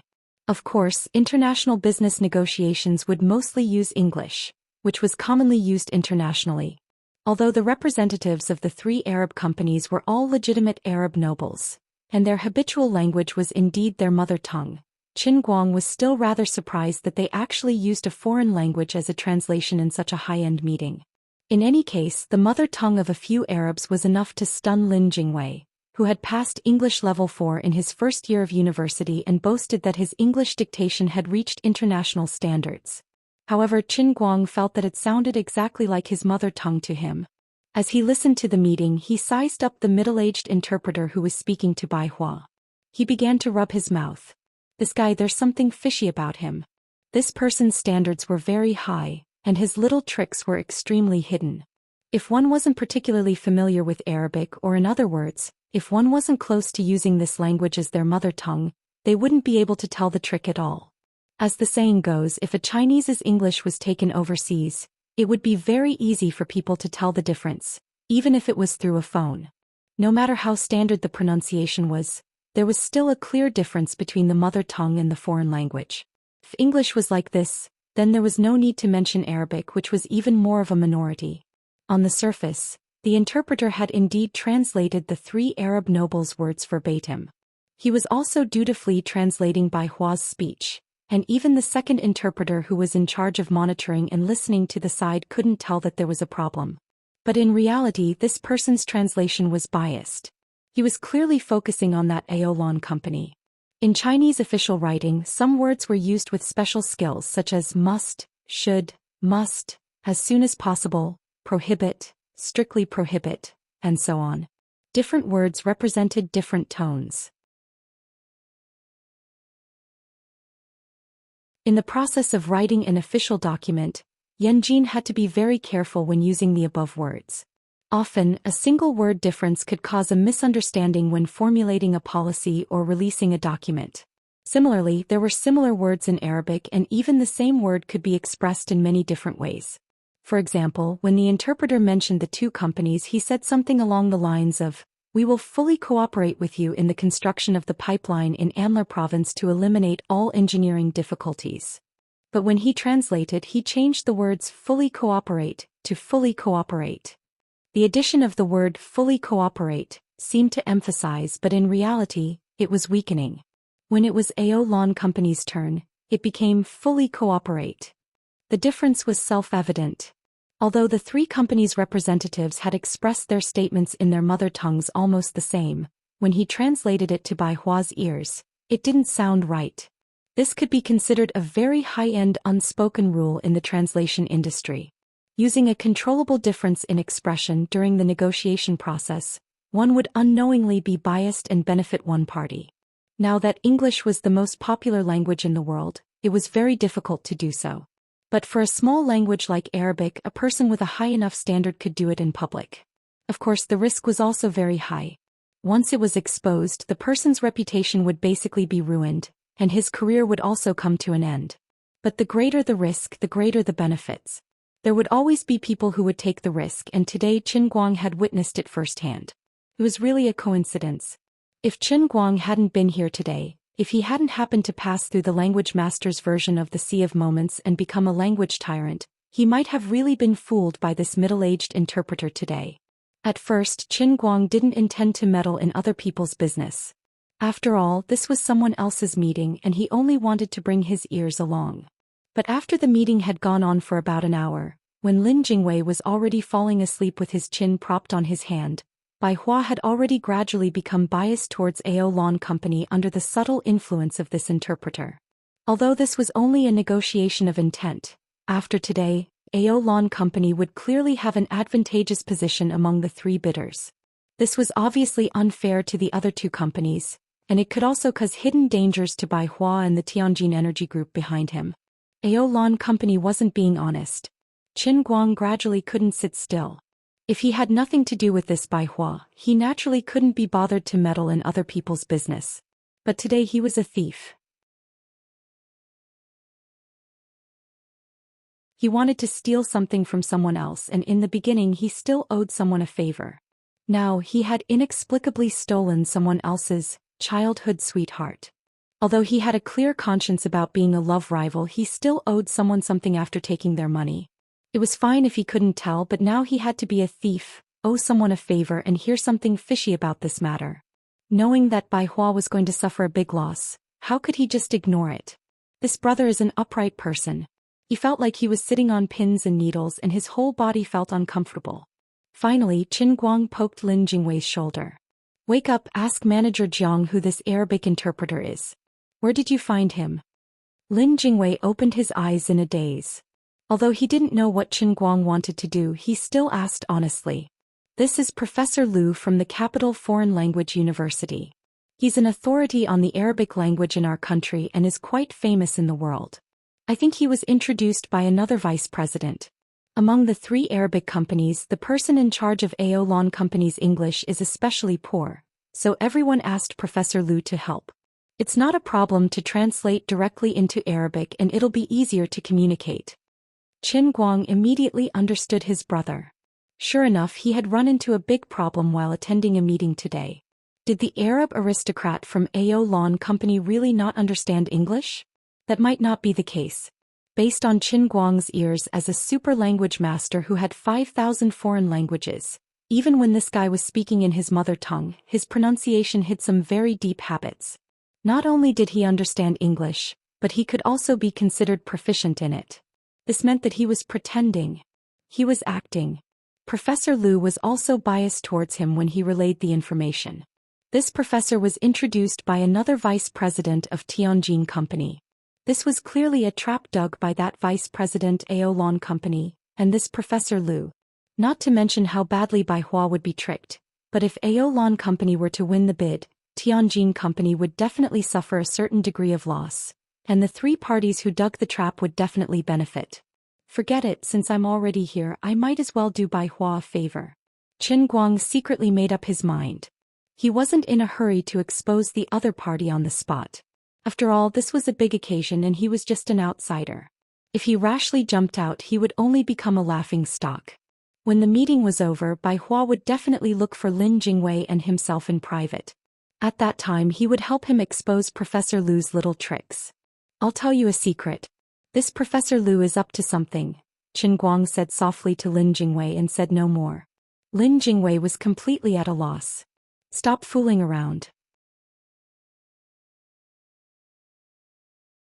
What do you know? Hee, I know Arabic. This bastard actually dared to look down on me. I can't tolerate it. Congratulations, sister. You're the champion of this year's lying competition. How could Lin Jingwei believe him? This was King Arabian Nights, okay? Brother Guang, the image of you kneeling in front of a level 14 Hui 5 times is still fresh in my mind. Now you're telling me that you know Arabic? Don't bully me because I don't understand science. Sister Yunai. Qin Guang couldn't be bothered with him.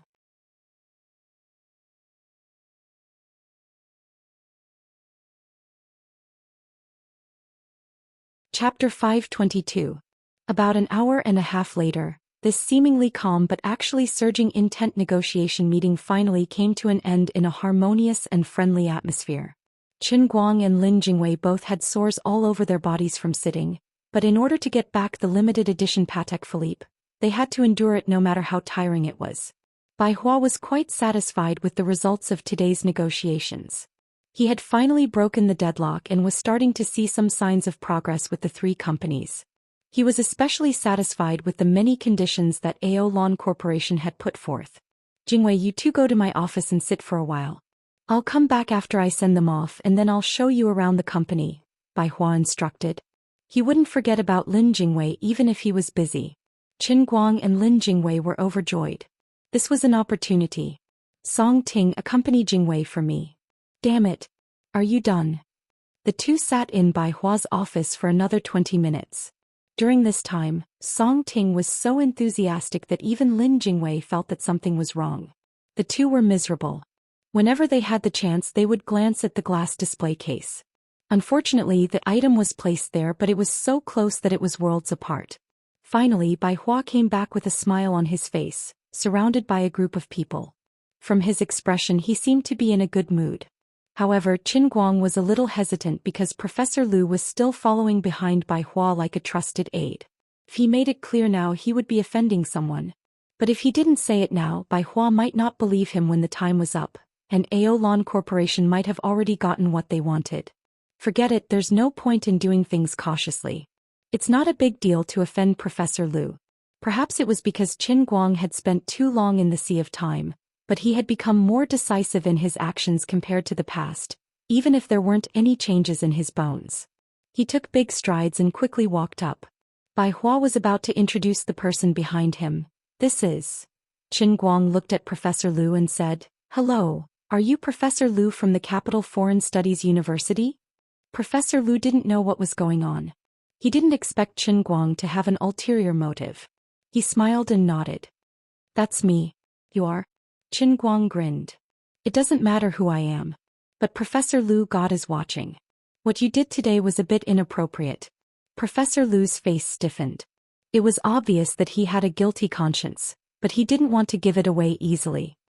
He just looked at Qin Guang with an uneasy expression and asked, "What is the meaning of this?" Therefore, sometimes a woman's gender really had an advantage. If Qin Guang was in his normal state as a young man, Professor Lu might have jumped up and fought Qin Guang to the death. It was a shameful thing to say, but a beautiful woman always had an advantage. Professor Lu was angry, but he still maintained his basic demeanor. Bai Hua was also a little confused by Qin Guang's sudden attack. He turned to look at Lin Jingwei, who was standing behind Qin Guang with a face full of doubt. For the sake of Lin Jingwei, he endured it. Standing behind Qin Guang, Lin Jingwei violently coughed to signal Qin Guang to restrain himself. Although Qin Guang's voice has changed for some reason, he doesn't believe that Qin Guang knows Arabic. "Stop messing around. Can't we just swap a leopard cat for a crown prince and run away?" Qin Guang reluctantly grinned. He didn't dare to smile too widely lest the powder on his face fall off. He immediately said in very fluent Arabic, "There is no problem with the accuracy of your translation just now, but there are some words that are very problematic. Am I right?" Qin Guang's Arabic was extremely fluent, and most importantly his choice of words was extremely appropriate. It didn't seem like he was speaking a foreign language. On the contrary, it sounded like a noble sheik. Professor Lu's face instantly changed. He really didn't expect to meet such a powerful colleague here. However, he was an experienced man after all. He had done it discreetly. Even if there was a recording of the meeting, if someone really tracked it down, his very obscure words could be said to be within the scope of a normal translation. He forced himself to calm down. Bai Hua was very smart. Although he didn't understand what Qin Guang was saying, he heard people talking Arabic for most of the day. He didn't need to understand the meaning to know that Qin Guang was speaking Arabic. He then recalled Qin Guang's questioning of Professor Lu, and his heart suddenly became vigilant. Although today was the first time he met Ms. Qin Yu, since she was a friend that Lin Jingwei was willing to bring to his company, Bai Hua was certainly more willing to believe Qin Yu. "Don't slander me. You're just a half-baked idiot. Don't think that you can question the work of a professional translator just because you've learned a little." When Bai Hua began to frown, Professor Lu became anxious. He forcibly suppressed his anger and put on an expression as if he had been greatly wronged. In the face of the enraged Professor Lu, Qin Guang still spoke in a very calm tone. "Don't you know best whether or not I'm slandering you?" After that, he turned his head and nodded slightly at Bai Hua. "Wasn't there a recording of the whole meeting just now? If Professor Lu thinks that I'm slandering him, you can play the recording now and I'll help you explain it word for word." "Play the recording then. I'm not afraid of you." At this point, Professor Lu could not back down. He couldn't show any signs of backing down at this time. Otherwise, it would really look like he was guilty. Of course, he was not afraid. He felt that with his knowledge of Arabic he could completely say that all the controversial translation terms were in the category of flexible words. He didn't believe that a random young man could really defeat him in his field of expertise. Bai Hua was also swift and decisive. He was not in a hurry to embarrass Professor Lu. After all, Professor Lu was introduced by another vice president of the company, so he had to give him face. The group of people rushed back to the conference room and directly played the recording of the meeting on the projector. Professor Lu glared at Qin Guang fiercely. "Although I don't know which school you graduated from, I won't let you off the hook for deliberately slandering me today." Qin Guang was still calm. "I hope you can still be this confident in 10 minutes. At this time Lin Jingwei's mind was no longer in a mess. Although he didn't know what Brother Guang had done wrong, since he had already done it as a brother, he had to risk his life to accompany him. "Stop here." 5 minutes later Qin Guang said, then looked at Professor Lu. "Professor Lu, in this translation, you translated the Ao Lan representative's words as our company is very influential in the Ivory Bay area. You translated the other two representatives' words as more influential. Isn't your choice of words a bit biased?" Professor Lu raised his head confidently. "Why don't you listen to both sides again? Think about it with your brain. The three representatives used different particles, so of course the translation should be different." Qin Guang snorted. "Although that's what you said, you have to follow the basic meaning of the other party. The representatives of these three companies are from different regions. Although it seems that they use different words, in fact the meaning they want to express is completely the same. It's like when people in our country say that they are very tired today, they might be saying that they are very tired today, but the people in Sichuan province say that they are very tired today. The pronunciation of the two sounds very different to the ears of foreigners, but the meaning is completely the same. You're still quibbling." "How am I quibbling? This is the normal range of translation. Do you even know how to translate?" Professor Lu began to use his seniority to pressure people. "I have been a professional translator for 30 years. What right do you have to question my professional ability?" "I'm not questioning your ability, thank you. I'm questioning your character. Okay, let's say that your place is in the normal range, then let's continue. Here. As Qin Guang picked out one place after another, he even gave an academic explanation of the language habits of one of the representatives. Professor Lu became more and more desperate. Qin Guang pressed forward step by step. Professor Lu could not move an inch. Qin Guang was reasonable. Professor Lu's face was ashen. From the beginning, the confrontation between the two sides was not on the same level. The Arabic that Qin Guang mastered was not only common in the world, he even had different dialects in his mind. No matter how good Professor Lu was, he was only a mortal. How could he be compared to him? Bang! Finally, Qin Guang slammed the table and said conclusively, "In conclusion, Professor Lu, I have reason to think that the words you used in at least a dozen places are very questionable.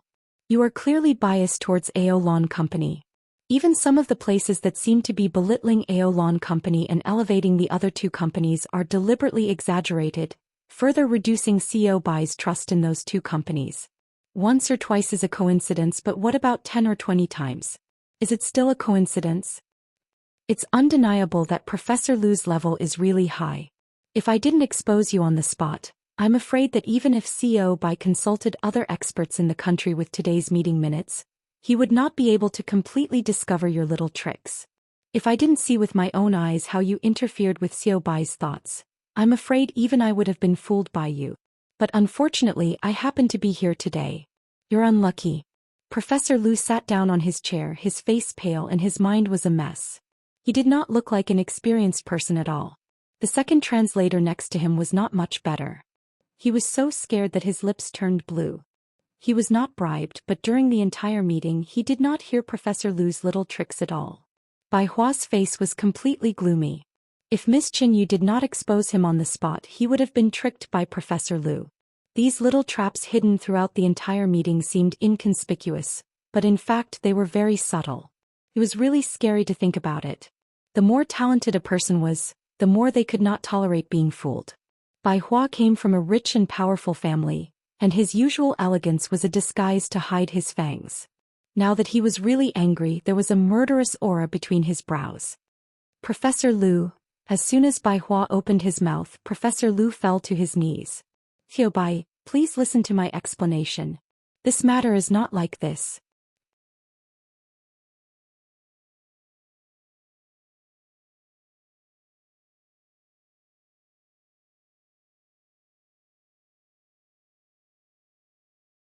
Chapter 523.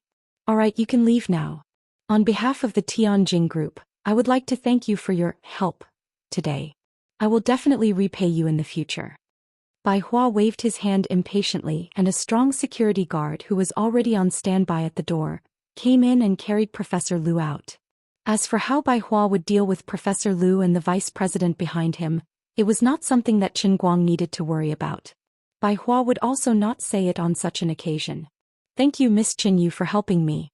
Otherwise, I would have been in big trouble today. Jingwei, you really brought me an amazing person." Bai Hua had a strong emotional control. As soon as Professor Lu was taken away, he quickly put on a smile and thanked Qin Guang. "Qin Yu, your sister. Miss your face." Qin Guang's mouth twitched. Every time he heard the two words, Qin Yu, he had the urge to kill someone. "Xiao Bai, you're welcome. It's what I should do." After the matter was settled, Qin Guang decisively became a man of few words. Even he felt uncomfortable with that annoying voice of hers. Bai Hua, on the other hand, admired Qin Yu's style. When it came to business, she was domineering, clear and aggressive. Usually she was a man of few words, which added a sense of coldness to her. What Bai Hua admired even more was the amazing Arabic language skills displayed by Qin Yu. She had returned from a foreign business school. She was clear-headed, principled, bold and careful. She had the gift of the gab, but she was not talkative. "You have such a good Arabic language foundation."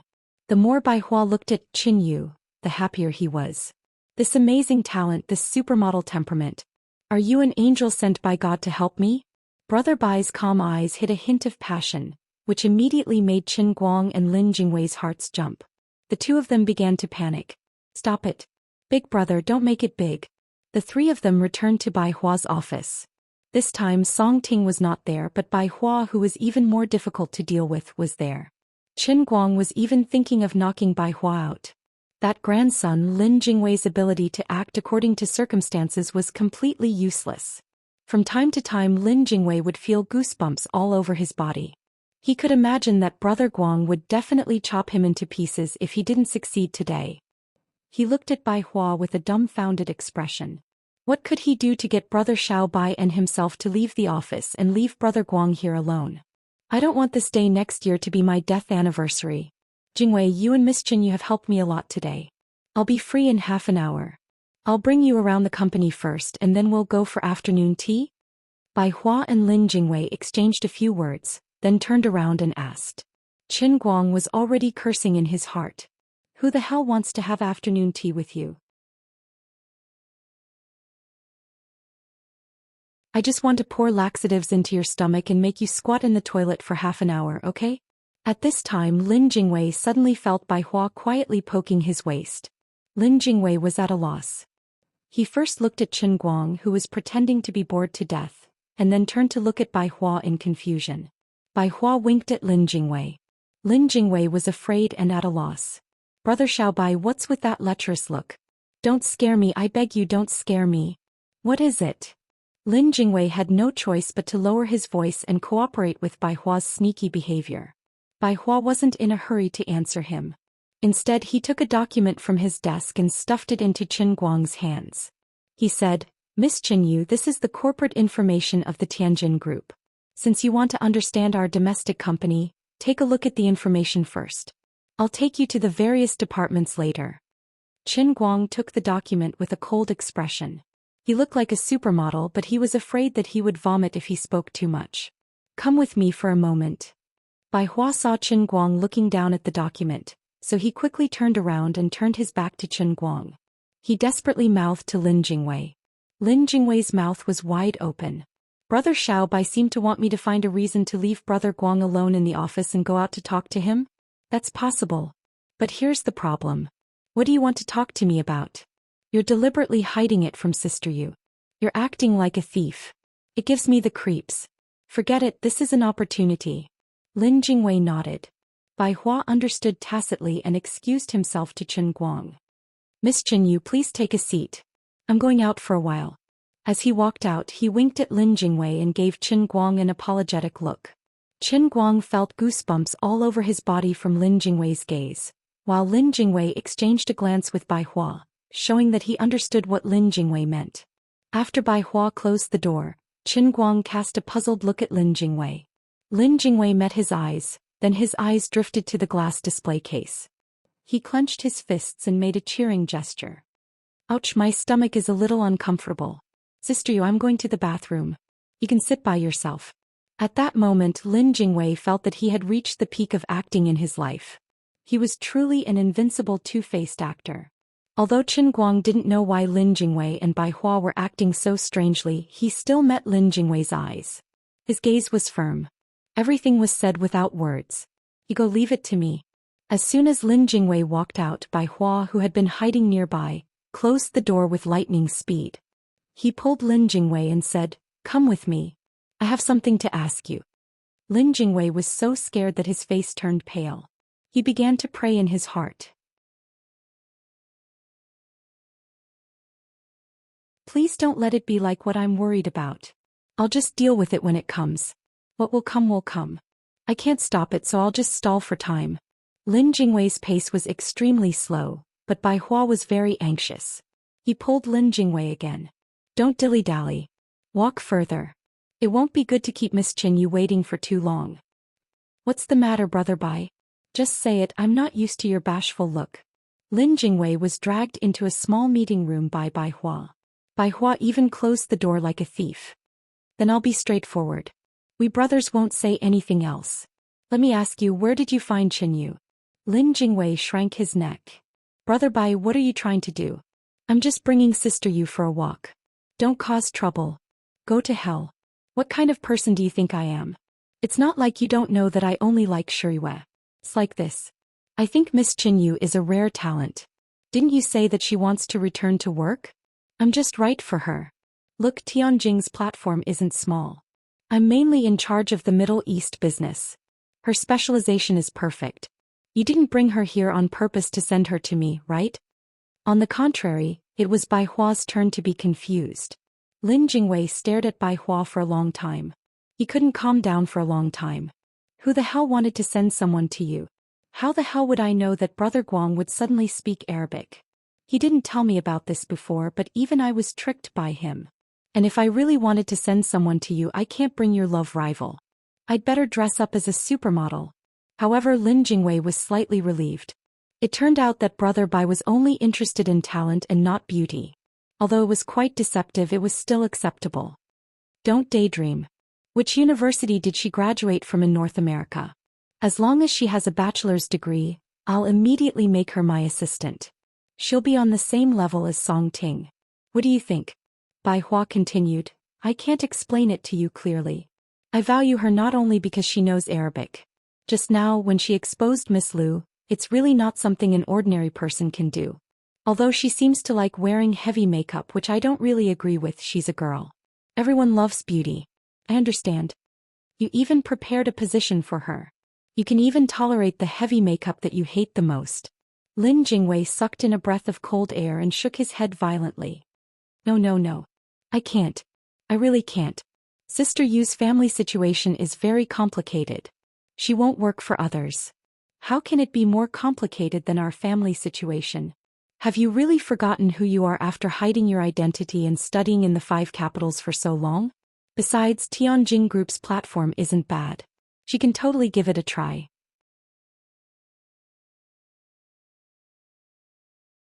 If one day she wants to start her own business, I can't stop her just because of you, right?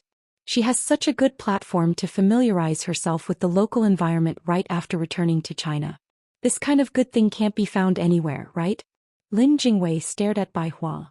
If the person who came today was Brother Guang and not Sister Yu, he would have really been convinced by Bai Hua. Forget it. I knew you couldn't be relied on. I'll go ask and see what she wants. Brother Bai. Wait a minute. Seeing Bai Hua turn around to go back to the office, Lin Jingwei struggled to call out. Bai Hua didn't even turn his head. I can't wait. What's the most important thing in the 21st century? Talent. As soon as Lin Jingwei and Bai Hua left the office, Qin Guang immediately went to the glass display cabinet and quickly entered the password to open it. At the same time, he took out a Patek Philippe watch from his pocket, intending to replace the beam with the column. At that moment, he just wanted to get the watch in his hands as fast as possible and leave immediately. Then he would find a restroom in a nearby cafe to wash his face. 313626. Bai Hua's parents' birthday is on the right day. The screen of the lock said, loading, faster, just a little faster. Qin Guang stared at the lock and thought to himself, damn it, is there something wrong with this cabinet? It's already been a minute and you're still loading. Are you crazy? How could such a big company buy a fake lock? President Bai, with your wealth, do you really need to save money in this kind of place? As the saying goes, when it rains, it pours. It wasn't easy for Bai Hua to give him a chance, but he was tricked by this stupid lock. Qin Guang also burst into tears. He hadn't looked at the almanac when he left home this morning, so it must have said, E-residence, theft prohibited. Rebooting, damn you. You're tuning in to the Zhou Xian's Legacy YouTube channel. Don't forget to subscribe and join us on this journey to catch the most captivating stories.